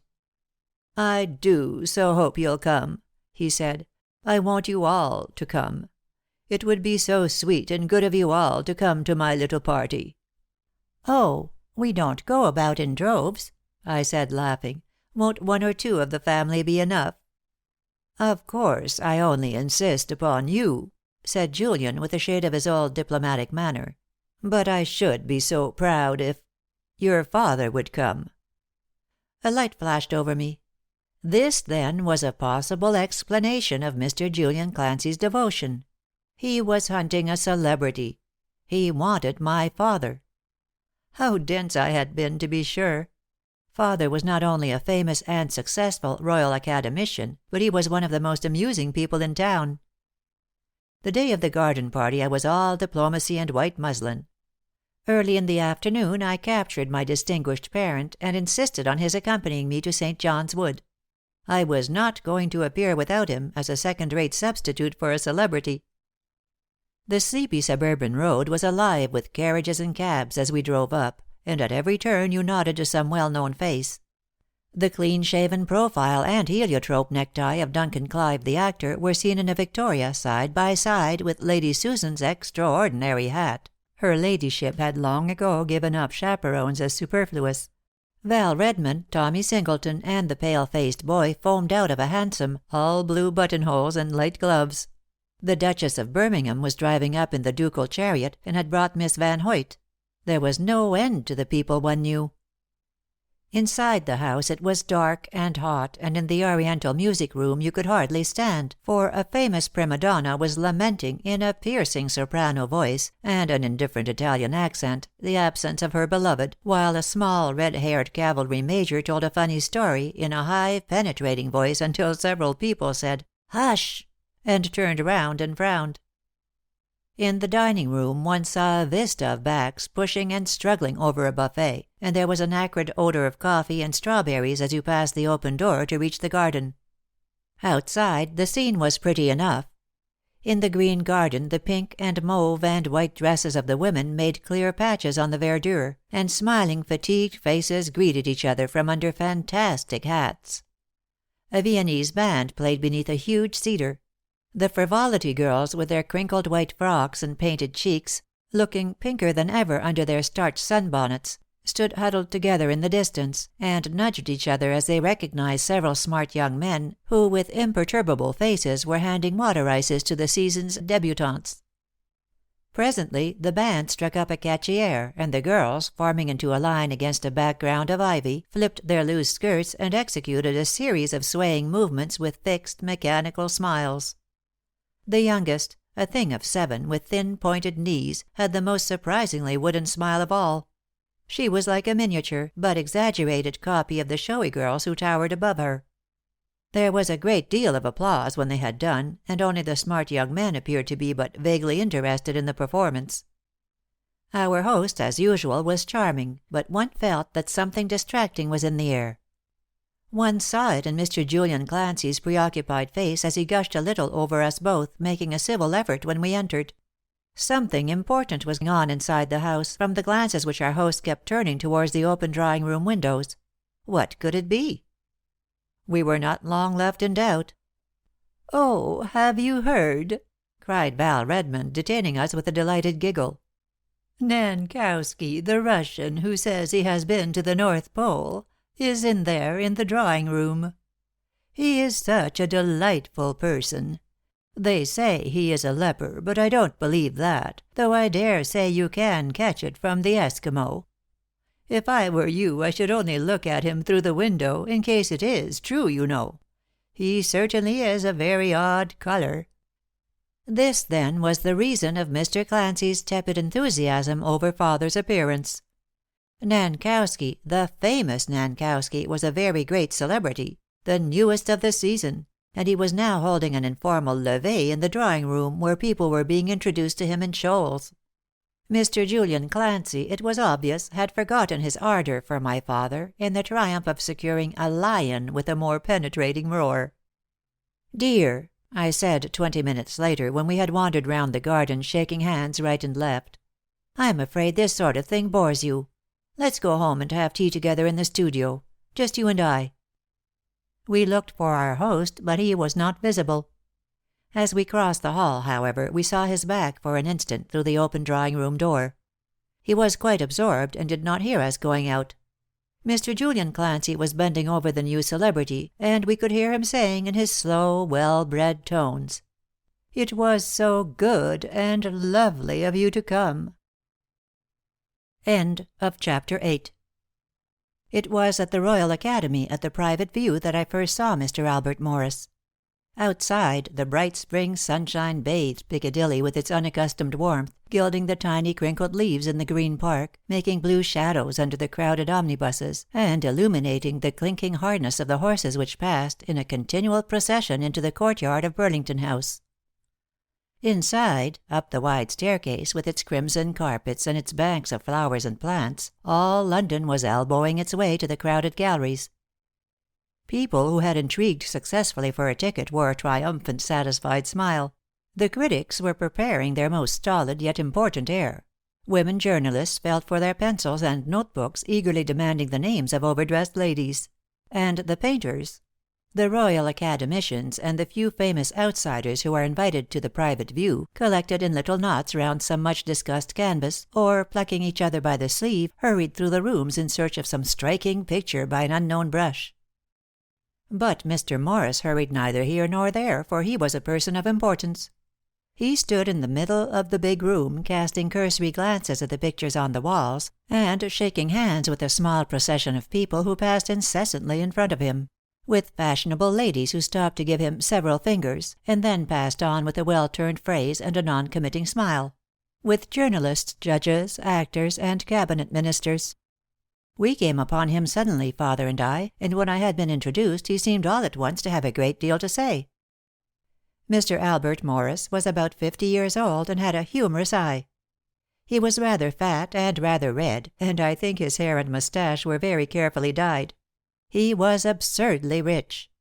One of the big weekly papers belonged to him, and he owned a good many shares in the opera. Mr. Morris also bought pictures, and was invited nearly every year to the Royal Academy banquet. Everything he touched turned to gold. He had the true instinct of his race for money. Albert Morris made fabulous sums out of the most unlikely things, and they say that he was once seen driving through the city in a 4-wheel cab piled to the ceiling with Argentine bonds. He never went farther away from town than Brighton, in order to be always within an hour of the Stock Exchange. But with all his money and his influence he was the simplest of men, and had only 2 strongly developed tastes: a liking for a good story, and a pretty woman. His house in Piccadilly was, it is true, a little over-gorgeous; but then he had left the furnishing and decorating to a well-known firm who had somewhat overdone the Louis XVI period. Nobody, however, including the owner, seemed to think there were too many carved gilt legs and florid brocades, and in the celebrated white dining-room, with its panels by Chaplin, Mr. Albert Morris used to give little suppers to royalty. He was a self-made man, and he believed in money. He had bought everything: his position, his influence, his friends, his newspaper, his house, his pictures, his books and curios, the love of women, and the devotion of his servants. There was only one thing he dreaded, and that was a thing from which his millions could not save him. He was horribly afraid of death. Possible accidents or illnesses were a constant anxiety to Mr. Morris. He was childishly frightened of infectious diseases, he never went to bed without a ladder outside his window in case of fire, and he never sat behind, or on, a strange horse. If his little finger ached, or he caught a cold in the head, he consulted the greatest physicians in London, and he always carried a tiny golden flask containing brandy, for someone had once told him he had a weak heart. Poor Mr. Morris, quaking in the midst of his millions! They found him one morning. But I am anticipating. Though of thoroughly Jewish origin, it was astonishing how British and patriotic was my new friend Mr. Morris. His newspaper was conservative and highly orthodox, and in time of war scares there was an uncompromising jingoism in its leaders. They were inspired by the proprietor. The Church, the State, the House of Lords, who knows if the estimable little man may not have cherished hopes of a peerage himself, were the things that Mr. Morris believed in. In religion he did not tolerate Broad Church, nor in politics any dallying with Democrats. But these things, after all, were but a pastime. The opera, especially during the last year or two, was the serious preoccupation of his life. "Charmin' little girl of yours, Winman," I overheard him whisper to father as we were moving on. "Might bring her one night to the opera now. Always the same box, you know. Pit tier, number 100. Say Thursday." And without waiting for an answer, for he was evidently accustomed to having his wishes acceded to, Mr. Morris slipped away, and was presently in deep confabulation with the leader of the opposition. On the following Thursday we found ourselves in Mr. Morris's opera box. It was a brilliant night. All the beauties with all their tiaras on were ranged in dazzling groups round the house. 2 famous sisters, one married to a marquis and the other on the way to espouse a German princeling, were dressed exactly alike, and exhibited precisely the same pensive smile and the same drooping bouquet. They were, however, to-night entirely alone, filling the large box with their pink sleeves and their radiant beauty. Just above them Lady Susan received a procession of smart young men all the evening. One after the other, the smart young men were convulsed with laughter. You could see their stolid faces getting pink and crinkled as they bent forward to catch what the lady said. In the next box, a well-got-up mother and a pretty, badly dressed girl shared the same cavalier between them. It was impossible to tell which he admired the least. An elderly lady in pale blue satin and black pearls exhibited a young and sheepish-looking husband. Mr. Valentine Redmond was supposed to be occupying a stall, but his little smirk and his huge white buttonhole appeared in every box on the grand tier that night. A number of cultured people in the stalls had open books of the score on their knees, and never raised their heads to the stage all the evening. They were playing Tristan and Isolde. Mr. Albert Morris swept with his glasses the crimson horseshoe on which the white shoulders and clear dresses of the women made spots and dots of light, and settled himself in his chair with a small grunt of approval.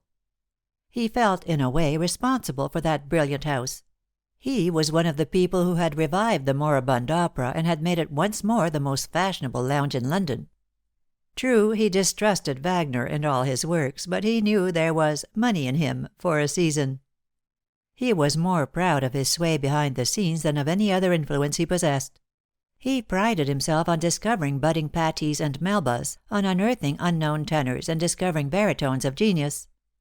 The potins of the green room, the little quarrels behind the scenes, were, I verily believe, the joy of his existence. He had always a good story to tell about the stars of the company. To spring a new prima donna on the town was the height of his ambition. One liked Mr. Albert Morris at once. He was immensely comic, and had a slow, fat, drawling voice which made his stories irresistible. He was also delightfully candid.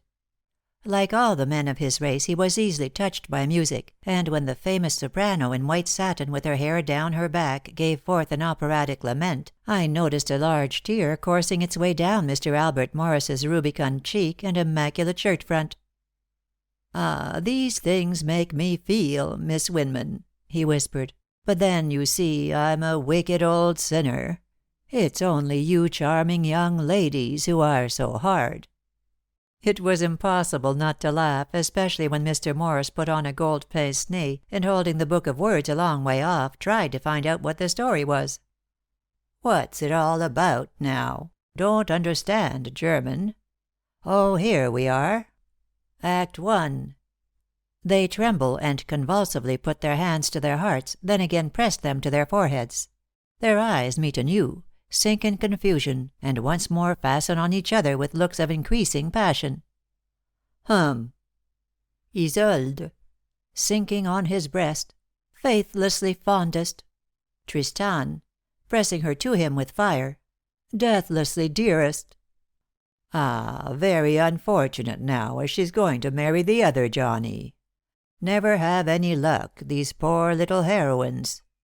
Beautiful high C, that. She's in great form to-night." But later on Mr. Morris was again bewildered by the language of the libretto, which he insisted on reading aloud. "O highest, wholest, fairest, fiercest, brimming just bliss, priceless, peerless, fixed and fearless, blind and breathless." Now I call that exaggerated, don't you know? Did you ever talk to Mrs. Winman like that now, Winman? Nobody ever says that sort of thing to me. But in spite of Mr. Morris's objections to the Wagnerian methods, our evening at the opera ended amiably all round. Before we separated that night he had given father a commission for a big canvas. Samson and Delilah was to be the subject of the picture, for Mr. Morris had a taste for the good old themes. And yet, when the picture was half finished, he began to see that it was rather out of date for a modern house. "Should you like to put Miss Peggy in now?" said Mr. Morris one day, as we all three sat criticizing the huge canvas. "Nort suitable for Delilah, eh?" It was one of his peculiarities that he pronounced "not" and "got" like "nort" and "gort." "Want a more robust model? Nort at all. Just the sort of little girl like Miss Peggy." But father was inexorable. I had sat to him as a bacchante, as a village maiden, and as a nun, but for Delilah he would have none of me. Mr. Morris was obviously disappointed. He used to be always dropping in to see how Samson and Delilah was getting on, and he not infrequently stayed to lunch. "Charmin'. Hashed mutton, just what I like. Anything does for me. Gored a passion for baked potatoes, dear," declared Mr. Morris, who feasted like Lucullus at home. It was another of his peculiarities, by the by, that he usually addressed the whole female sex as dear. Mr. Morris chaffed everybody, from the editor of his paper to the cabman who drove him to the city. He even chaffed Christina. On one celebrated occasion, when Christina had turned vegetarian, she sat eating nothing but watercress, lettuce, and endive all through lunch. "My heavens!" said Mr. Morris at last, adjusting his eyeglass, and regarding Christina placidly munching a third plate of raw green stuff. "Is this a beautiful woman, or a ruminatin' animal?" From that day forward Christina ate fish, meat, and fowl like the rest of the family. Samson and Delilah was finished at last, and to celebrate the hanging of the picture there was to be a little supper in the white dining room in Piccadilly, at which a royal personage was expected to be present. But Mr. Morris was not to eat his supper with royalty in Piccadilly that night. On the morning of the party, a foggy November day, Mr. Morris's valet drove up to our door in a hansom. His white, twitching face told us the worst. Albert Morris was dead. And so, after all, his millions had not been able to save him from what he dreaded, a sudden and a comparatively early death. The servant's scared face was painful to see. He had been genuinely attached to Mr. Morris, and he had entered his room that morning with tea and letters to find the electric light still burning, and the figure of his master propped up in bed with a book in the hand that had been cold for many hours. It was a French book, the valet said. Fort comme la mort, he thought the name was. Albert Morris had drawn his last breath while reading his favorite author. And that was the end. One had a choky feeling in the throat when one thought of it. Of course, in stories and plays, it is only the death of the young, the handsome, and the virtuous which is meant to rouse our deepest pity. Yet in real life it is often the figure of an Albert Morris, stout, genial, worldly, rolling in wealth, and terrified at death, which most readily claims our tears. Of the earth, earthy, We can only picture them in their clubs or at our dinner tables. In the grand drama of death it seems impossible that they should ever take a part. They, the heroes of half a dozen farces, the authors of half 100 mots. End of chapter 9. I'm surprised now that you English ladies don't come oftener on our side. I should surmise that young ladies have a better time in America than anywhere else on this earth. The deference paid to woman in the United States is one of the most remarkable of our national characteristics. I tell you, you find it in every relation of life. There's this Divorce Act now. A man, in America, will allow his wife to get a divorce from him if they find that they can't agree. He would not think of letting his wife take the blame. I should say now that that sort of thing was unheard of in this country. Your men now, I should judge, would not be apt to take the blame on themselves. I have been much struck, though, with the splendid physical appearance of your young men. Why, in Rotten Row I have seen more remarkable-looking men in one morning's walk than I should be apt to see in a week on Fifth Avenue or Broadway. Your tailors now, they are one of the most remarkable of your institutions, if one may say so. You English ladies, too, are just perfectly lovely. Your high-bred repose is perfectly fascinating, and you are, I should judge, more affectionate than American women. I should say now that you had more heart. The trouble is that our society girls don't begin to have any. Why, there was an English nobleman, Sir John Lacklands, in New York last winter. That man was over 72 years of age. Well, he is about to be married to one of the youngest buds of this season, the daughter of one of our most prominent railroad kings.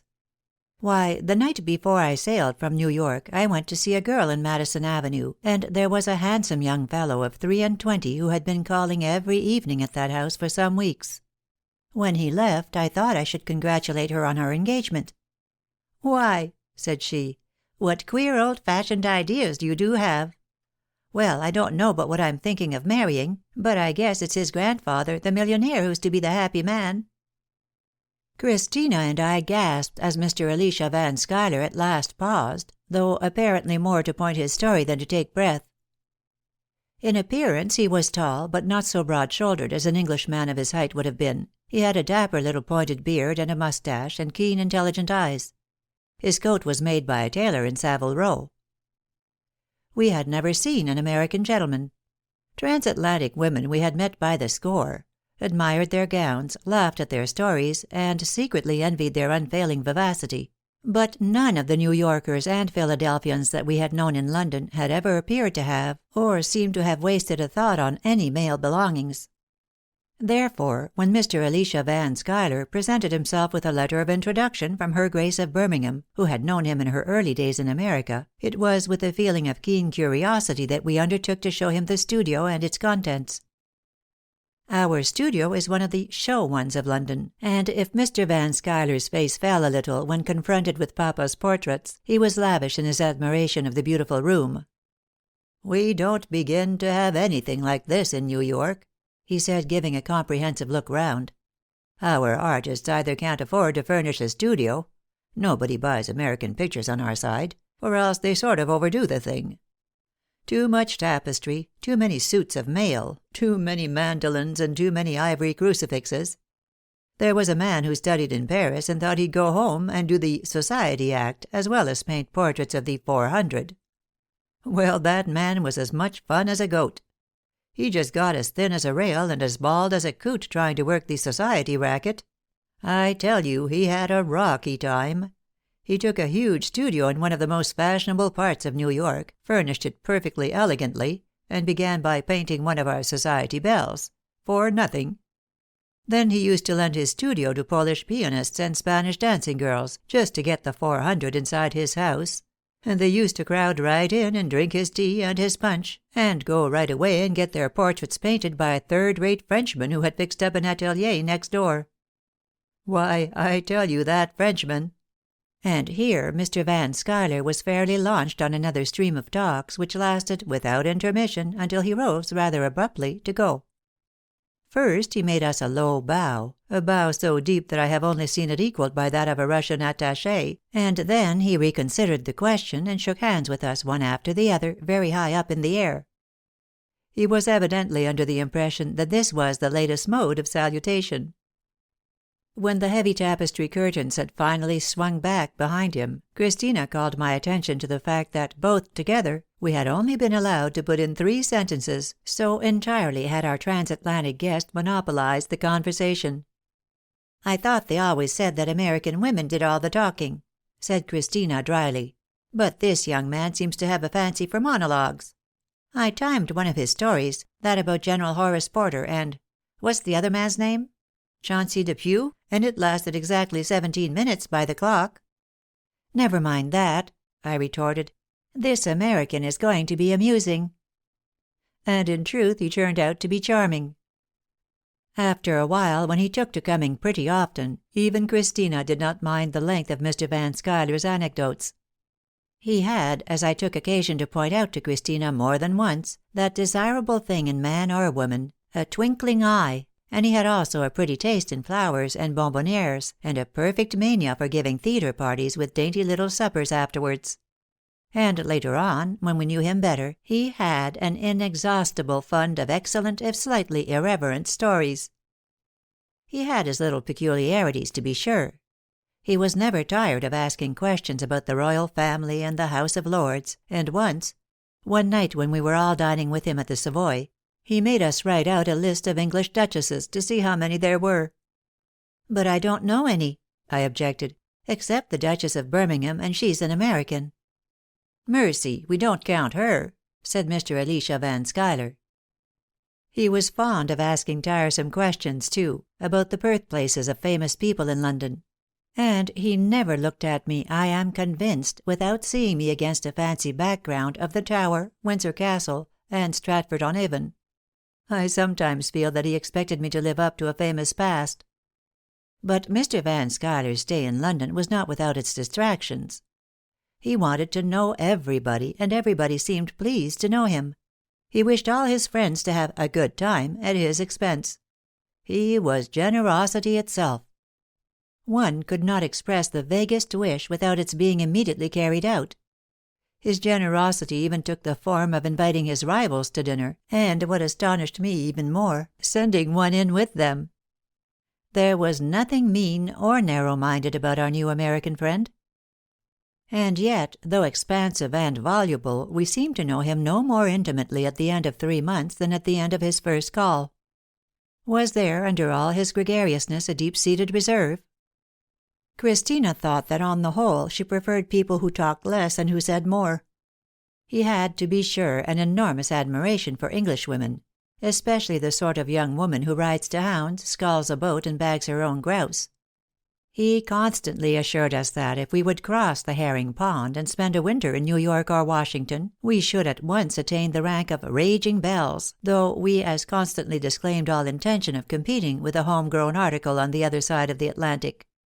But every day as July verged on August, and everyone was thinking of the moors and Homburg and Aix, Mr. Van Schuyler grew more and more civil. He looked unutterable things. Hardly a day passed without a gorgeous bunch of roses being sent. I began to wonder what life was like in New York, if it was all roses and devotion and boxes at the play. My family began to regard me with unwonted tenderness and consideration, and it was obvious that they half expected Mr. Elisha Van Schuyler might carry me off by the next ocean greyhound. Qualms of conscience, an unwonted experience with me, began to assail me, and more than once I asked myself whether I liked this young man chiefly for himself or for his dollars, when that little dinner put an unexpected end to my doubts. It was at Hurlingham that the last act of the comedy was played. The polo ground was thick with wide-sleeved, slim-looking women and with broad-shouldered military men, whose necks were bronzed by Indian suns. Here one caught the profile of some country-bred girl with neat, fair plaits tucked away under a straw hat, and there a radiant vision of dainty laces and a delicate rose-pink visage half hidden under a vast parasol. Carefully made-up old men walked mincingly along, ogling the prettiest faces as they passed and mentally comparing the beauties of 1892 with those more fascinating young creatures of 30 years ago. It was a mild, gray-skied afternoon of mid-July, and the sound of the Goldstream Guards Band came softly over the lime-scented air. On the lawn in front of the clubhouse the white-jacketed waiters ran quickly to and fro with trays of tea and strawberries, and the checkered light of the huge Chinese umbrellas over the tables threw curious little shadows on the faces of the tea-drinkers. All around pretty women were nodding and smiling at their bachelor friends. Over yonder the new beauty was obviously being made love to by somebody else's husband, while inside the cool, carpetless clubhouse could be seen the profiles of an elderly, painted personage in a muslin gown with pink ribbons, and of a bored, handsome young man who was endeavoring to make peace with the irate lady. At the next table 2 smart city men were lighting their cigarettes after tea. Mr. Van Schuyler was more than usually confidential that afternoon. He told me how he was "just perfectly fascinated" with London and with London girls, how he should like to live here, with a sigh, and how, if he couldn't do that, he meant to come just all the time. He had had, thanks to us, a perfectly beautiful time. He should never forget it. Somebody had given a dinner after the polo, and now we were sitting on the terrace drinking our coffee, listening to the metallic music of the Hungarian band, and watching the stars appear one by one above the fat bronze-colored elms. Mr. Elisha Van Schuyler drew his chair a little closer to mine. "I wonder now if you would like tuxedo. Like most American things, it's on a larger scale than anything you have on this side." "Larger or not," I said hastily, "I shall never see it. You know I am always seasick. I shall never cross the Atlantic." "Well now, I call that rough on us. I had just made up my mind that when we were married—" "Married, Mr. Van Schuyler?" "Why, yes. I guess—" Now and again, when he forgot he was in London, Mr. Van Schuyler would let drop an occasional "guess." "Mamie and I must fix it up soon if we are ever going to. Mamie's a society girl in Buffalo, and although I'm willing she should have a good time as long as ever she wants to, still I think 3 years is long enough for a fellow to be kept waiting. Don't you agree with me, Miss Peggy?" For a minute I was too astonished to speak. "Yes," I hastened to say, 3 years is rather a long time. But then you've managed, haven't you, to have a fairly good time yourself?" "Well, I should smile. I imagine Mamie would allow that I had better keep my hand in all the time. And when we settle down in New York, I've been sending cablegrams about a house on Fifth Avenue all this week. I hope you'll come over and make us quite a long visit. Why, you would be just a raging, tearing belle." I smiled and said I should have to make Mrs. Van Schuyler's acquaintance over here.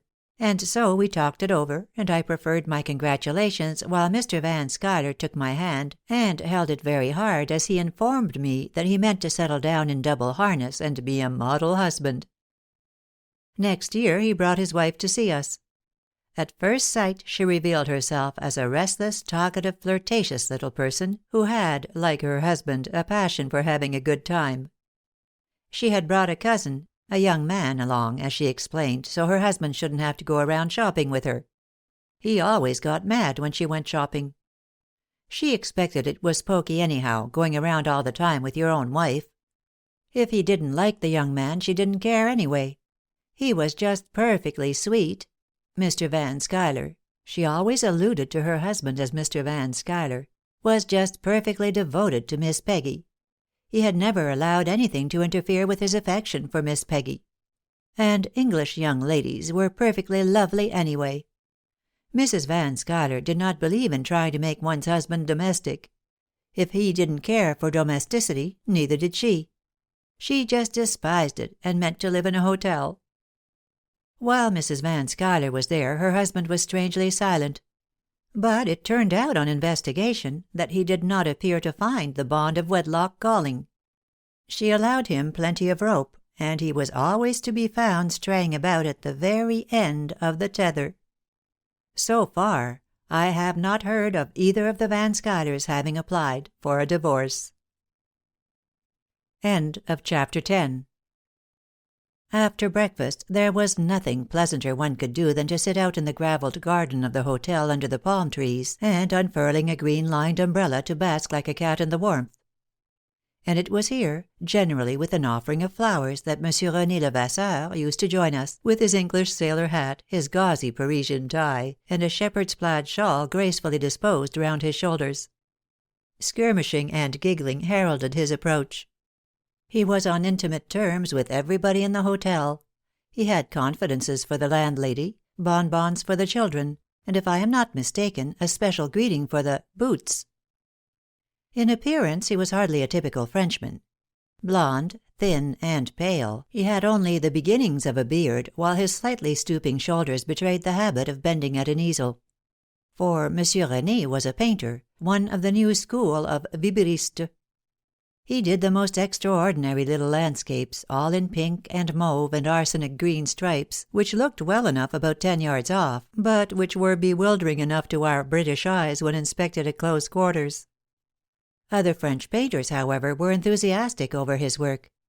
Tiens, très fort, ce garçon, they would say, gazing at a mountain put in with mauve and rose-colored lines. Beaucoup de blanc. Très amusant. Il est dans le mouvement, celui-là. Il tient de Monet. Accustomed to the treacly sunset landscape as depicted annually on the walls of Burlington House, we were not a little amazed at Monsieur René's vibrations, notes of dazzling sunlight and wide open air. Like most of his painter compatriots, he was very amusing. For the French artist, unlike his English brother, has a number of theories, which he can usually express in a more or less attractive way. To be sure, he is generally a pessimist. But to mention this is only to say that the French artist is eminently modern. And if Monsieur René was a pessimist, he was an infinitely diverting one. He was one of the very few young men of our acquaintance who amused Christina. First, we were civil to him because we thought he was rather clever and impecunious, but we learnt later on that he was rich and that the cheap sailor hat and faded shawl were part of his pose. Frenchmen, whatever you may say against them, are never snobbish, I announced one day to Christina. When do you ever hear them talk about their money? No, just as in England it is bad taste to talk of one's religion. Money is their religion, you know. It was our first winter in the South. The spell of the Riviera was over us. The lazy days crept by, filled with the scent of violets, the warmth of the sunshine, the magnificent panorama of the littoral. Our nights were devoted to cotillions, but I never could remember afterwards what we did during those sunny days. Our painter, who had claimed our acquaintance from having seen father's pictures in the great, the unique, the epoch-making exposition of 1889, was always turning up.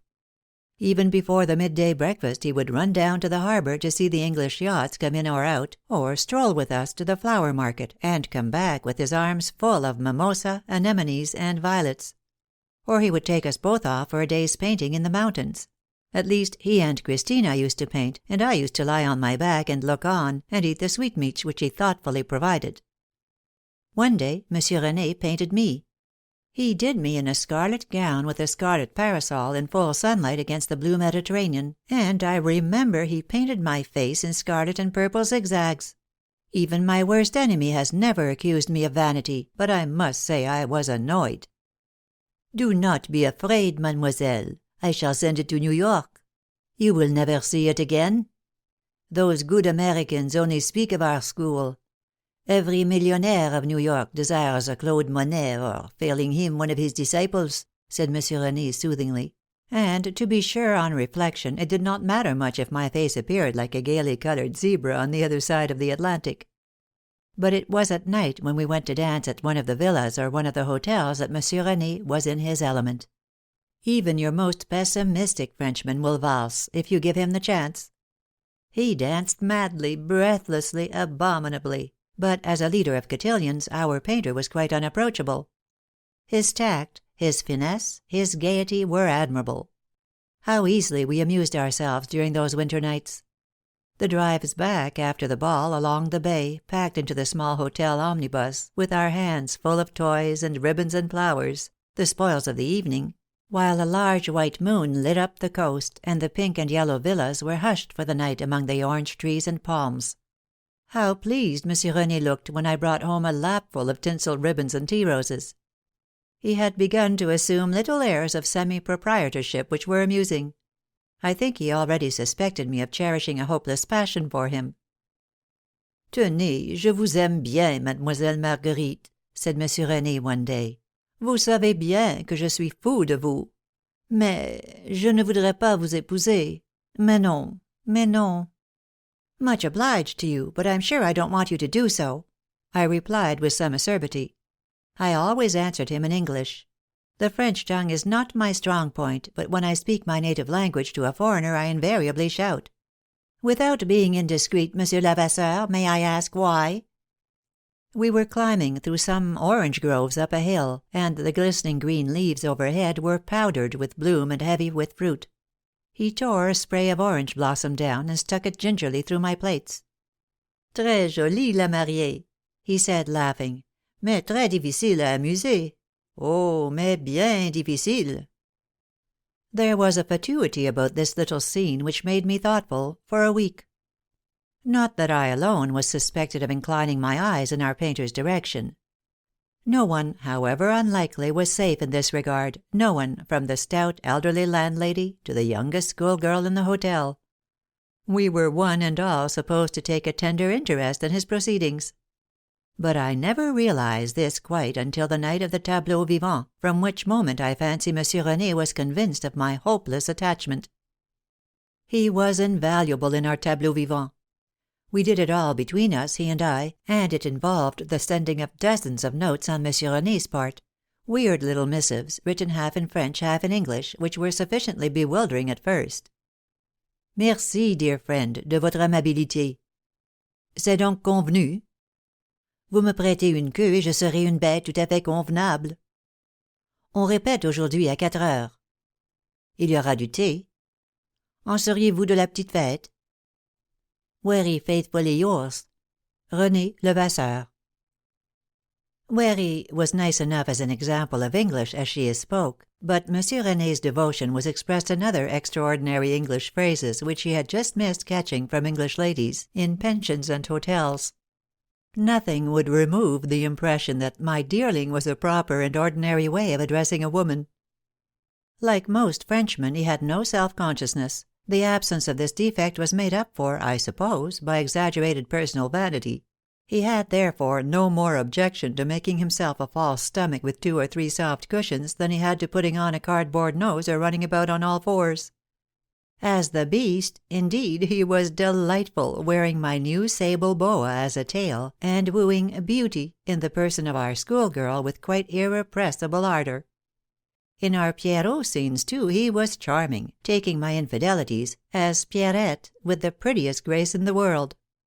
The whole thing was quaint, artistic, delightful. Monsieur René was the hero of the ball that followed. We were to leave the next day.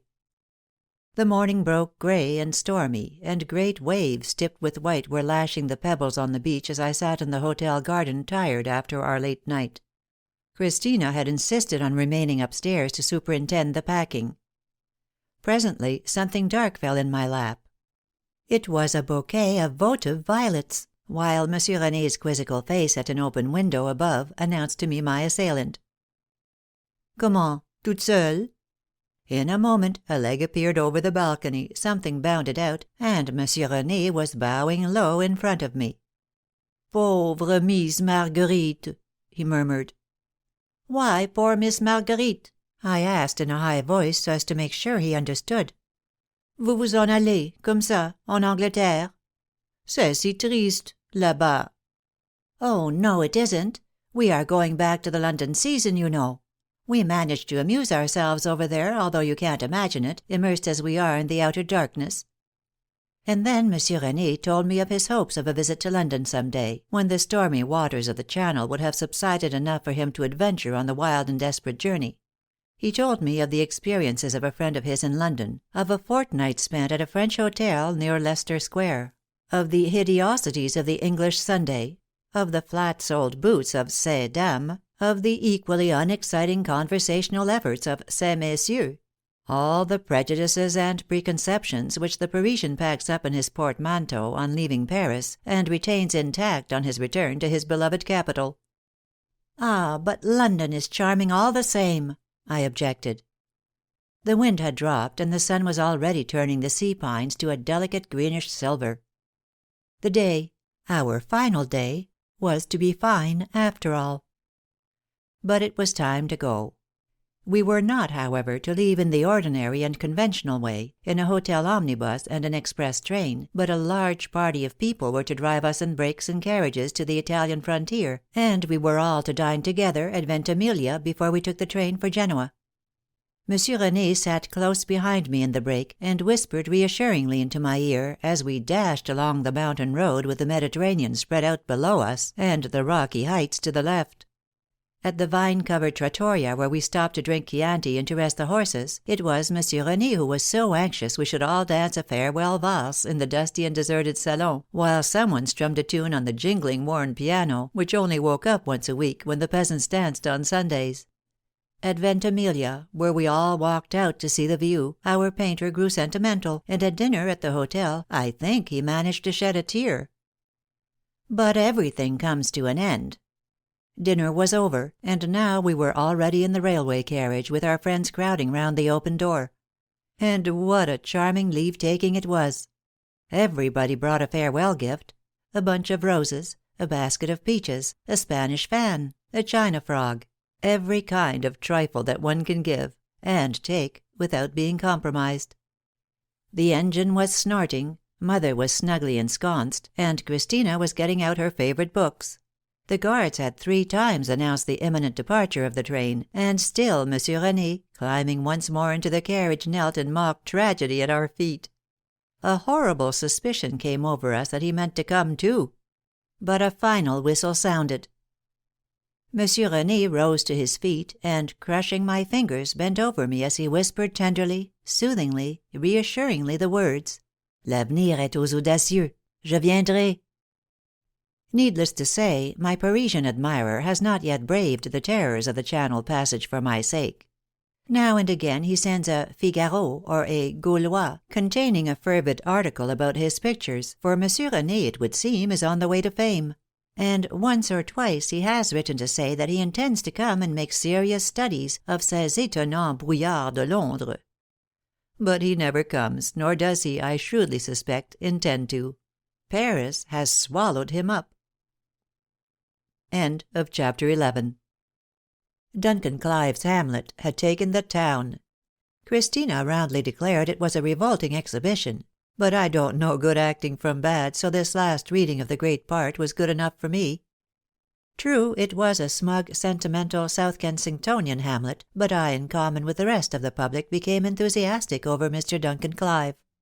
We are only human, and my ardor was possibly not unconnected with the fact that the manager of the Proscenium Theatre was the fashion.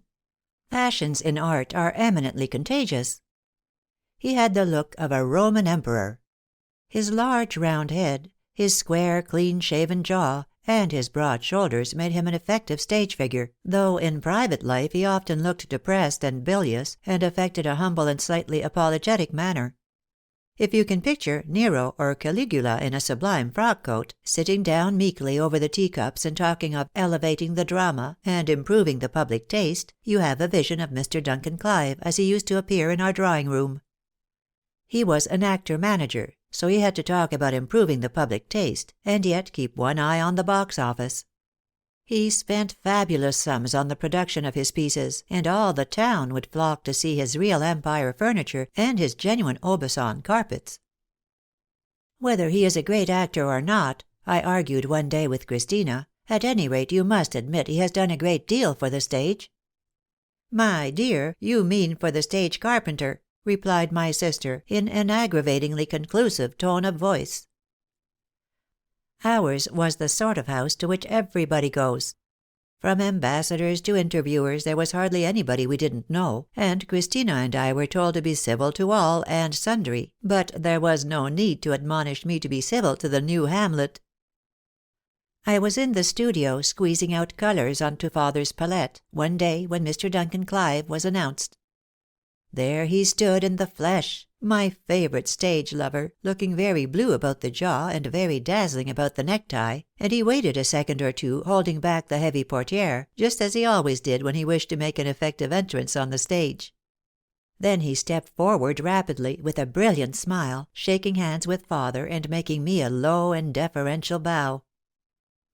Father was to paint him as Hamlet for the next Academy, and he had chosen to be done, not with Yorick's skull or in the famous soliloquy, but in the scene with Guildenstern, where he snaps the pipe in two. "Do you think I am easier to be played on than a pipe?" was the line to be depicted. And to be sure Duncan Clive made an imposing figure enough in his sombre doublet, standing with his chin a little forward, and his eyes turned suspiciously towards the spectator. It was characteristic of the man to have chosen that particular episode, that especial pose, for he was above all things undecided and distrustful. He wanted to be in the movement, but he wished to be well with the British public. He would like to have mounted Hedda Gabler, had there been a part big enough for him to play. He was capable of producing Maeterlinck, but for his doubts about filling the stalls. To see him humbly asking the opinion of the critics at one of his "first night" suppers on the stage of the Proscenium Theatre was a curious and instructive spectacle. He asked everybody's advice; that was one of his chief attractions in the eyes of women, and he even asked mine. Mr. Duncan Clive had beautiful, suggestive hands, which he used a good deal when he talked, and a wandering, shifty eye which travelled all round the room, even when he bent towards you in one of his many confidences. He had interminable confidences to make. He liked to talk about his early life; only as his imagination was vivid and his memory defective, his early life was apt to be coloured by the mood of the moment. On dreary, dark November days, when the trees outside seemed to ooze grime and soot, he would tell you in thrilling tones that he began life barefoot, selling newspapers in the streets or calling cabs at the theatre doors. And how, one gruesome night, when he was shivering in the slush, he had made a vow that he would produce Shakespearean plays at a London theatre before he was 30 years of age. Other days, when the sun shone and the wind rioted out of doors, he would recall a rose-shaded drawing-room window giving on a blue sea, and a gentle-voiced mother who read Browning to him as he sat on soft cushions at her feet. No, certainly the accounts of Mr. Duncan Clive's early training did not, as his stage carpenter would have expressed it, join. But I am firmly convinced that, while he was talking to you, while his deep-set, hungry grey eyes sought inspiration now in yours, and now in the fairyland inside the fire, he believed for the moment what he was saying.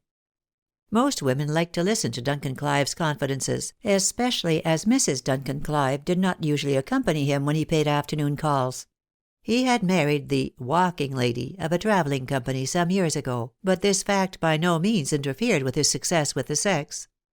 Who cares whether Orlando, Charles Surface, or young Mirabell has a wife in Bayswater, or a troop of brats in Bedford Park? Not even the most romantic schoolgirl cares. Young Mirabell carries the glamour of the footlights with him wherever he goes. But this glamour, to be sure, rather interferes with the due enjoyment of one's idol, who is apt to be surrounded by admiring devotees. Does Orlando, in white gardenia and patent leather boots, but offer you his arm to go down to supper, and you are pursued by a crowd of admiring ladies who hope to snatch him from you? You are permitted to have neither your cavalier nor your supper. You gaze wistfully at the salads and aspics while an elderly lady buttonholes Orlando, reminding him archly that they met 6 years ago in a railway carriage in Switzerland, and proceeds on the strength of this acquaintanceship to introduce to him her 3 nieces from Huddersfield, who are so devoted to dear Mr. Clive's acting.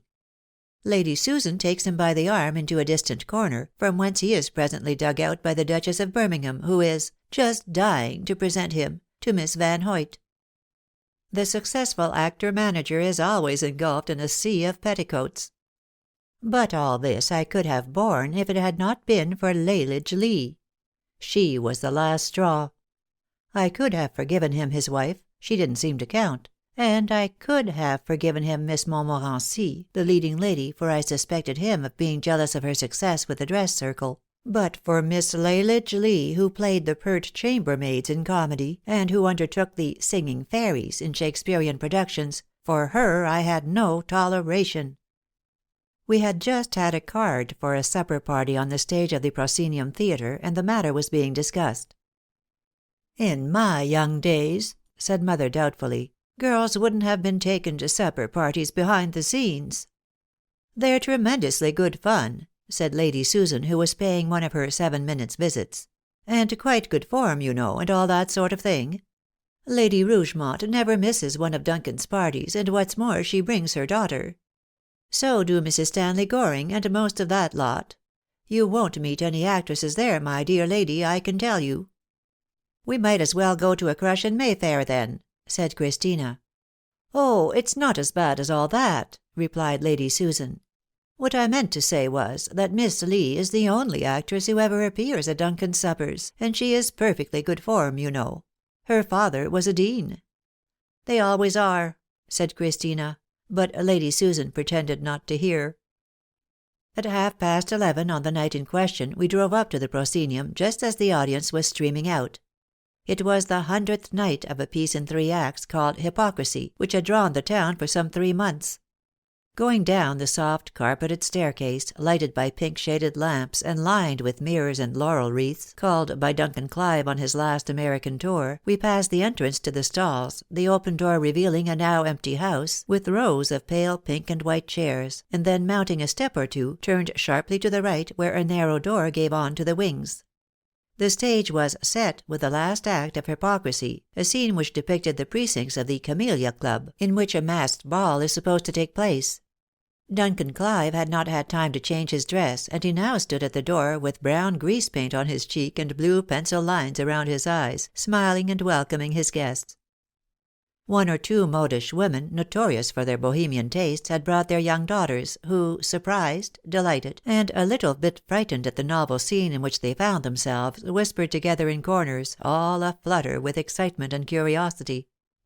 The critics, imperturbable as usual, preserved a mask-like expression of countenance while they listened to the confidences of 1 or 2 leading actors on the vexed subject of their parts; and a phalanx of men about town, a trifle bald about the temples, a little weary about the eyes, gradually gathered on the stage.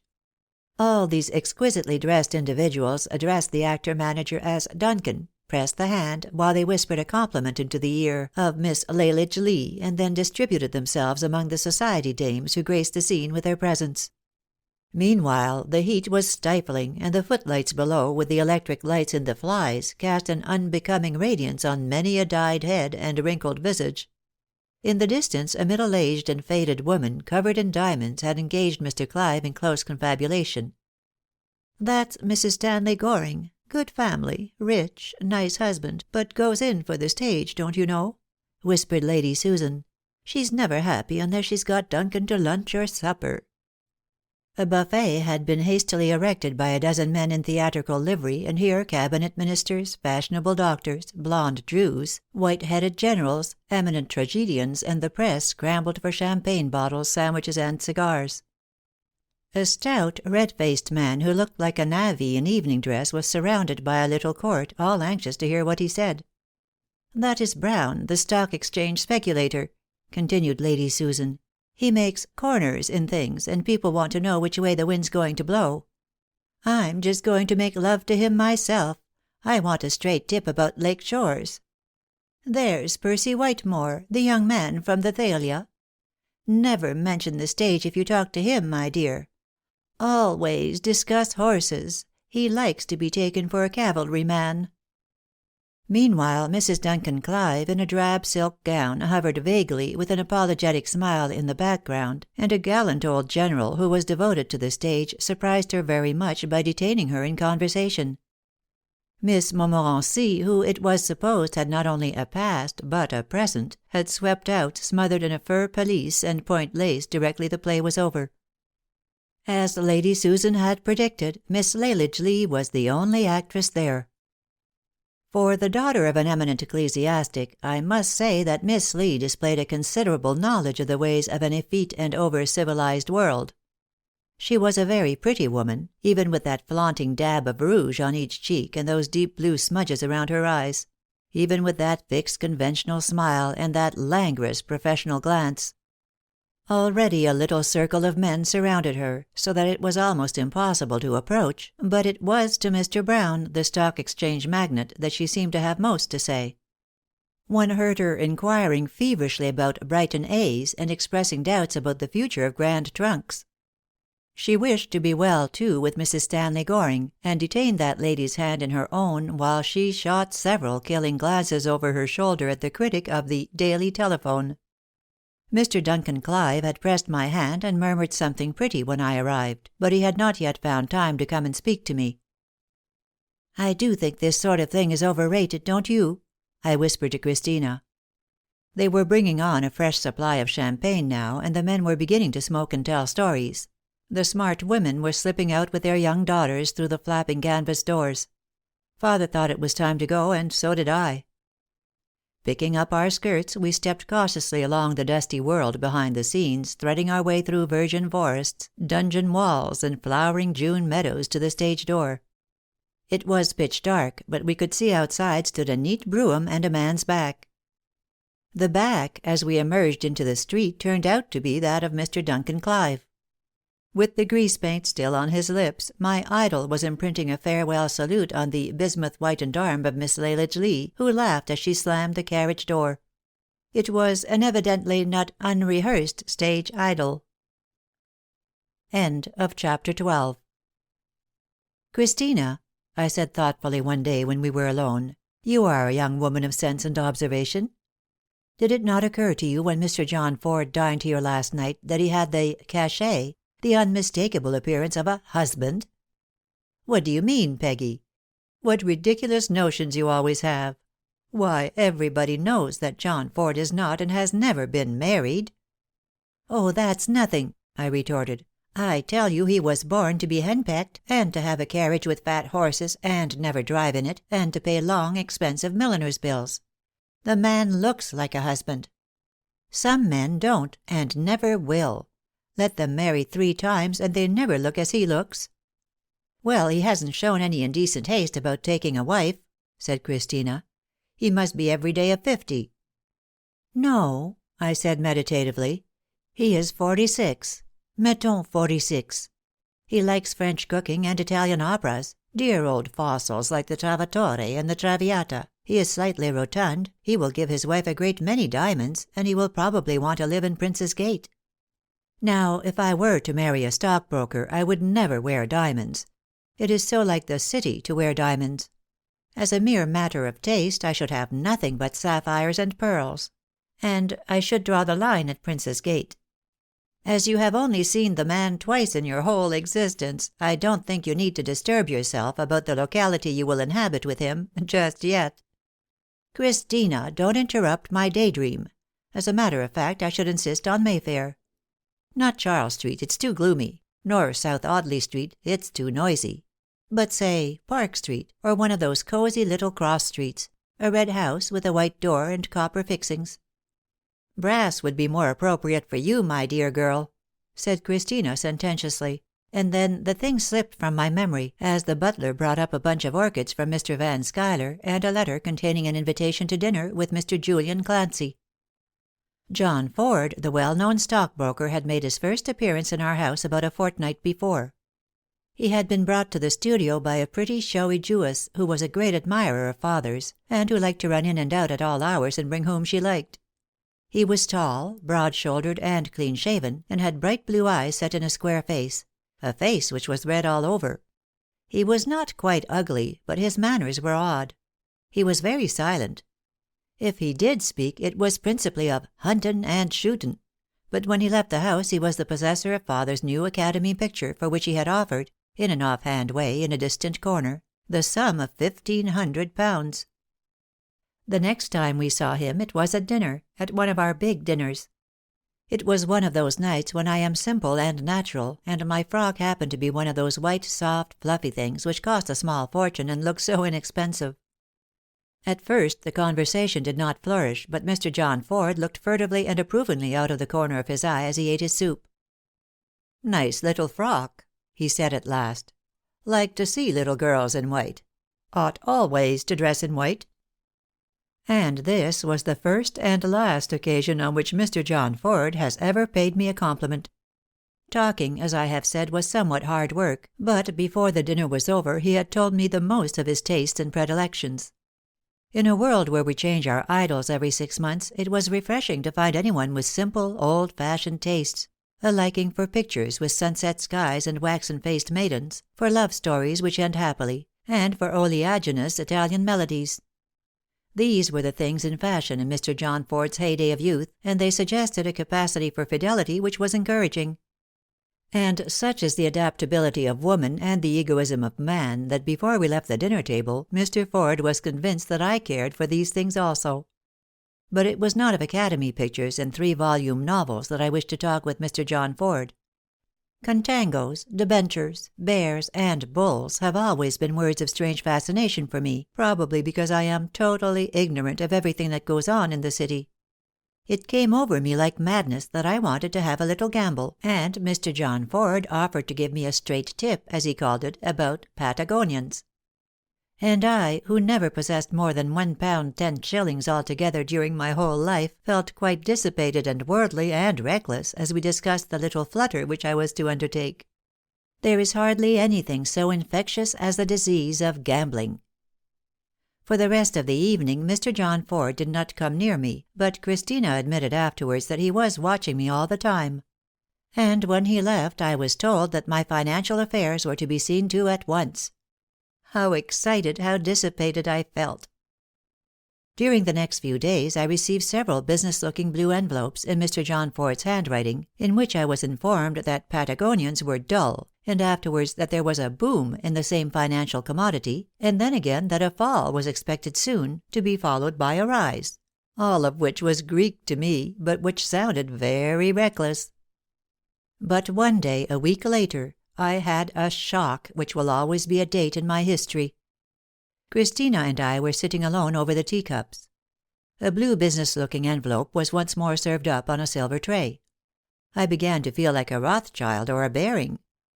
"What's this?" I muttered, as I began to seize the purport of the few neatly written lines which meandered over a large page. "He's bought me 5 shares in Patagonians at £10 each. I've got to pay £50 during the next fortnight." "Great heavens!" I gasped. "Why, I haven't got a penny in the world. I was only joking." "An odd sort of joke, my dear child," said Christina dryly. "Couldn't you have remembered that rather important fact before?" "Oh, I can't pay it. What's to be done? Father must be told, and I shall never dare to look him in the face again." "Who, father?" No, Mr. Ford. And I like him so much, with his little blue eyes and his face which is red all over." "Wire him to come. Explain it nicely," said Christina, with what I thought then was a devilish calm, as she produced some telegraph forms, pushed the ink and pen towards me, and rang the bell for the man. In less than an hour John Ford was ushered into the room. Regardless of appearances, I had had a thoroughly feminine cry, and was now huddled up on the sofa with reddened eyelids and roughened hair, a dismal-looking hostess to receive afternoon callers. He came in, shut the door, and sat down, gazing at me in astonished silence. "What's the matter, Miss Winman?" he said at last. "Been sending some poor devil about his business, and regretted it already, eh?"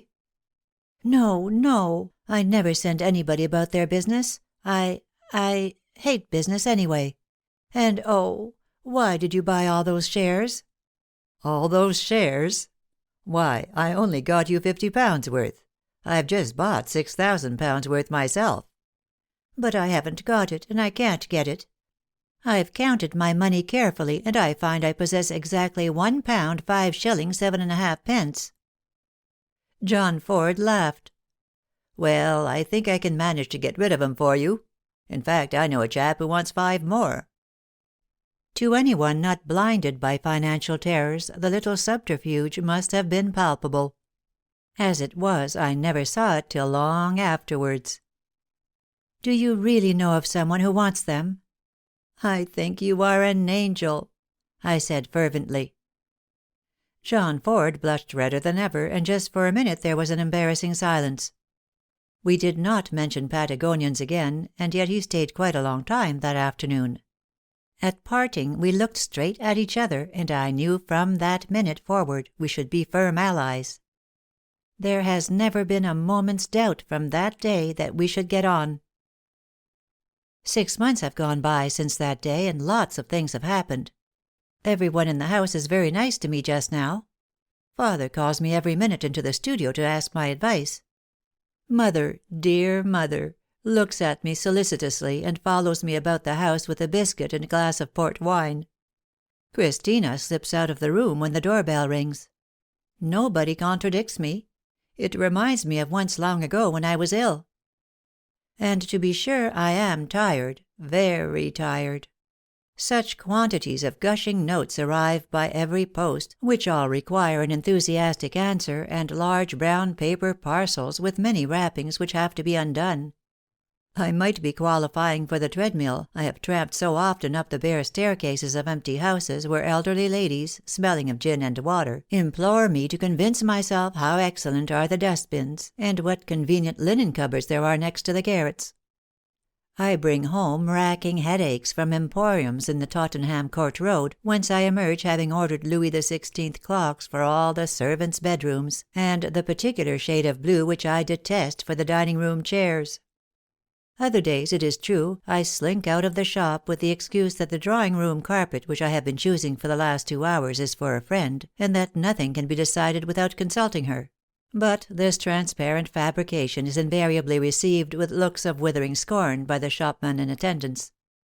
I am getting accustomed to this, if not to the ineffable young person in black silk who presides at Madame Virginie's, and who always leaves me after one of our lengthened and heating interviews, with the pleasing impression that I am undersized, hopelessly plain, and dressed in shocking taste.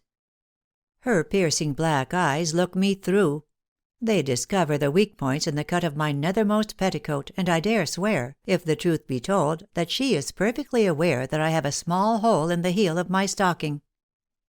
But the process of gentle, low-voiced bullying which goes on at the milliner's only leaves one more obstinate, and I think I prefer my sworn enemy, the ineffable young person, to that other imperious Hebe at the hat shop, who looks aggravatingly pretty in every shape, however eccentric, and who is of opinion that Madam cannot do better than take a straw saucer trimmed with stuffed birds and strawberries, seeing that Mrs. Langtry has definitely made it the mode. There are those nervous interviews, too, with grinning, sporting-looking attorneys in Lincoln's Inn Fields, when perfectly incomprehensible documents without stops are read out to me, and I finally put my signature on a parchment which makes one feel for all the world as if one were signing a death warrant. There are the relations, too, unknown aunts and cousins from the provinces and the suburbs, who suddenly appear, asking one disagreeable questions about one's age, and who generally sigh, and hope it will all be for the best. Then there is the advice, the reams of good advice which they and my other friends shower upon me. I am assured, what I can well believe, that it is the first year which is so trying. Some would have me change the savories at dinner constantly, others insist that I must begin with morning prayers, while another division conjure me not to allow smoking in the dining-room.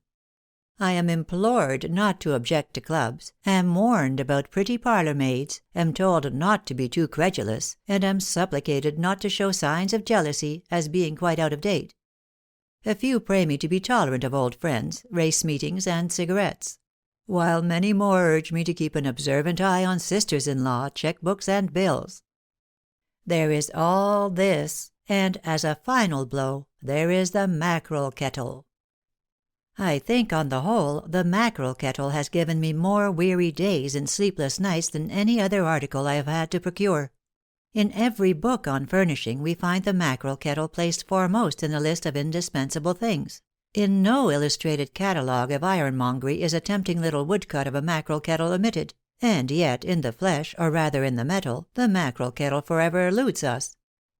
Fabulous sums are expended in hansom cabs scouring the Tottenham Court Road in pursuit of this phantom article of hardware, and I begin to think that my chances of happiness may be seriously compromised. But time flies by. The day is very near now. One foggy winter afternoon I toil upstairs to Christina's room, dragging after me, with the help of the maid, a long brown wooden box. "What do you think has come?" I demand breathlessly, bursting into the room where Christina is trying to read an article on the underpayment of feminine labor in one of the reviews. "Put it down, Sarah. Unbuckle the strap, quick." Womanlike, my sister throws down the 20th Century, and we bend curiously over the box as the maid lifts gingerly out a garment of shimmering white and silver from under a layer of tulle. Symbols of the eternal feminine, Those lengths of glittering satin flaunt themselves over the sofa and along the floor, lighting up the dim little room with their sumptuous whiteness, while, like a June cloud, the foam of tulle floats for an instant in the winter dusk. It is my wedding gown. End of chapter 13. End of My Flirtations by Ella Hepworth Dixon. Recorded by Céline Major.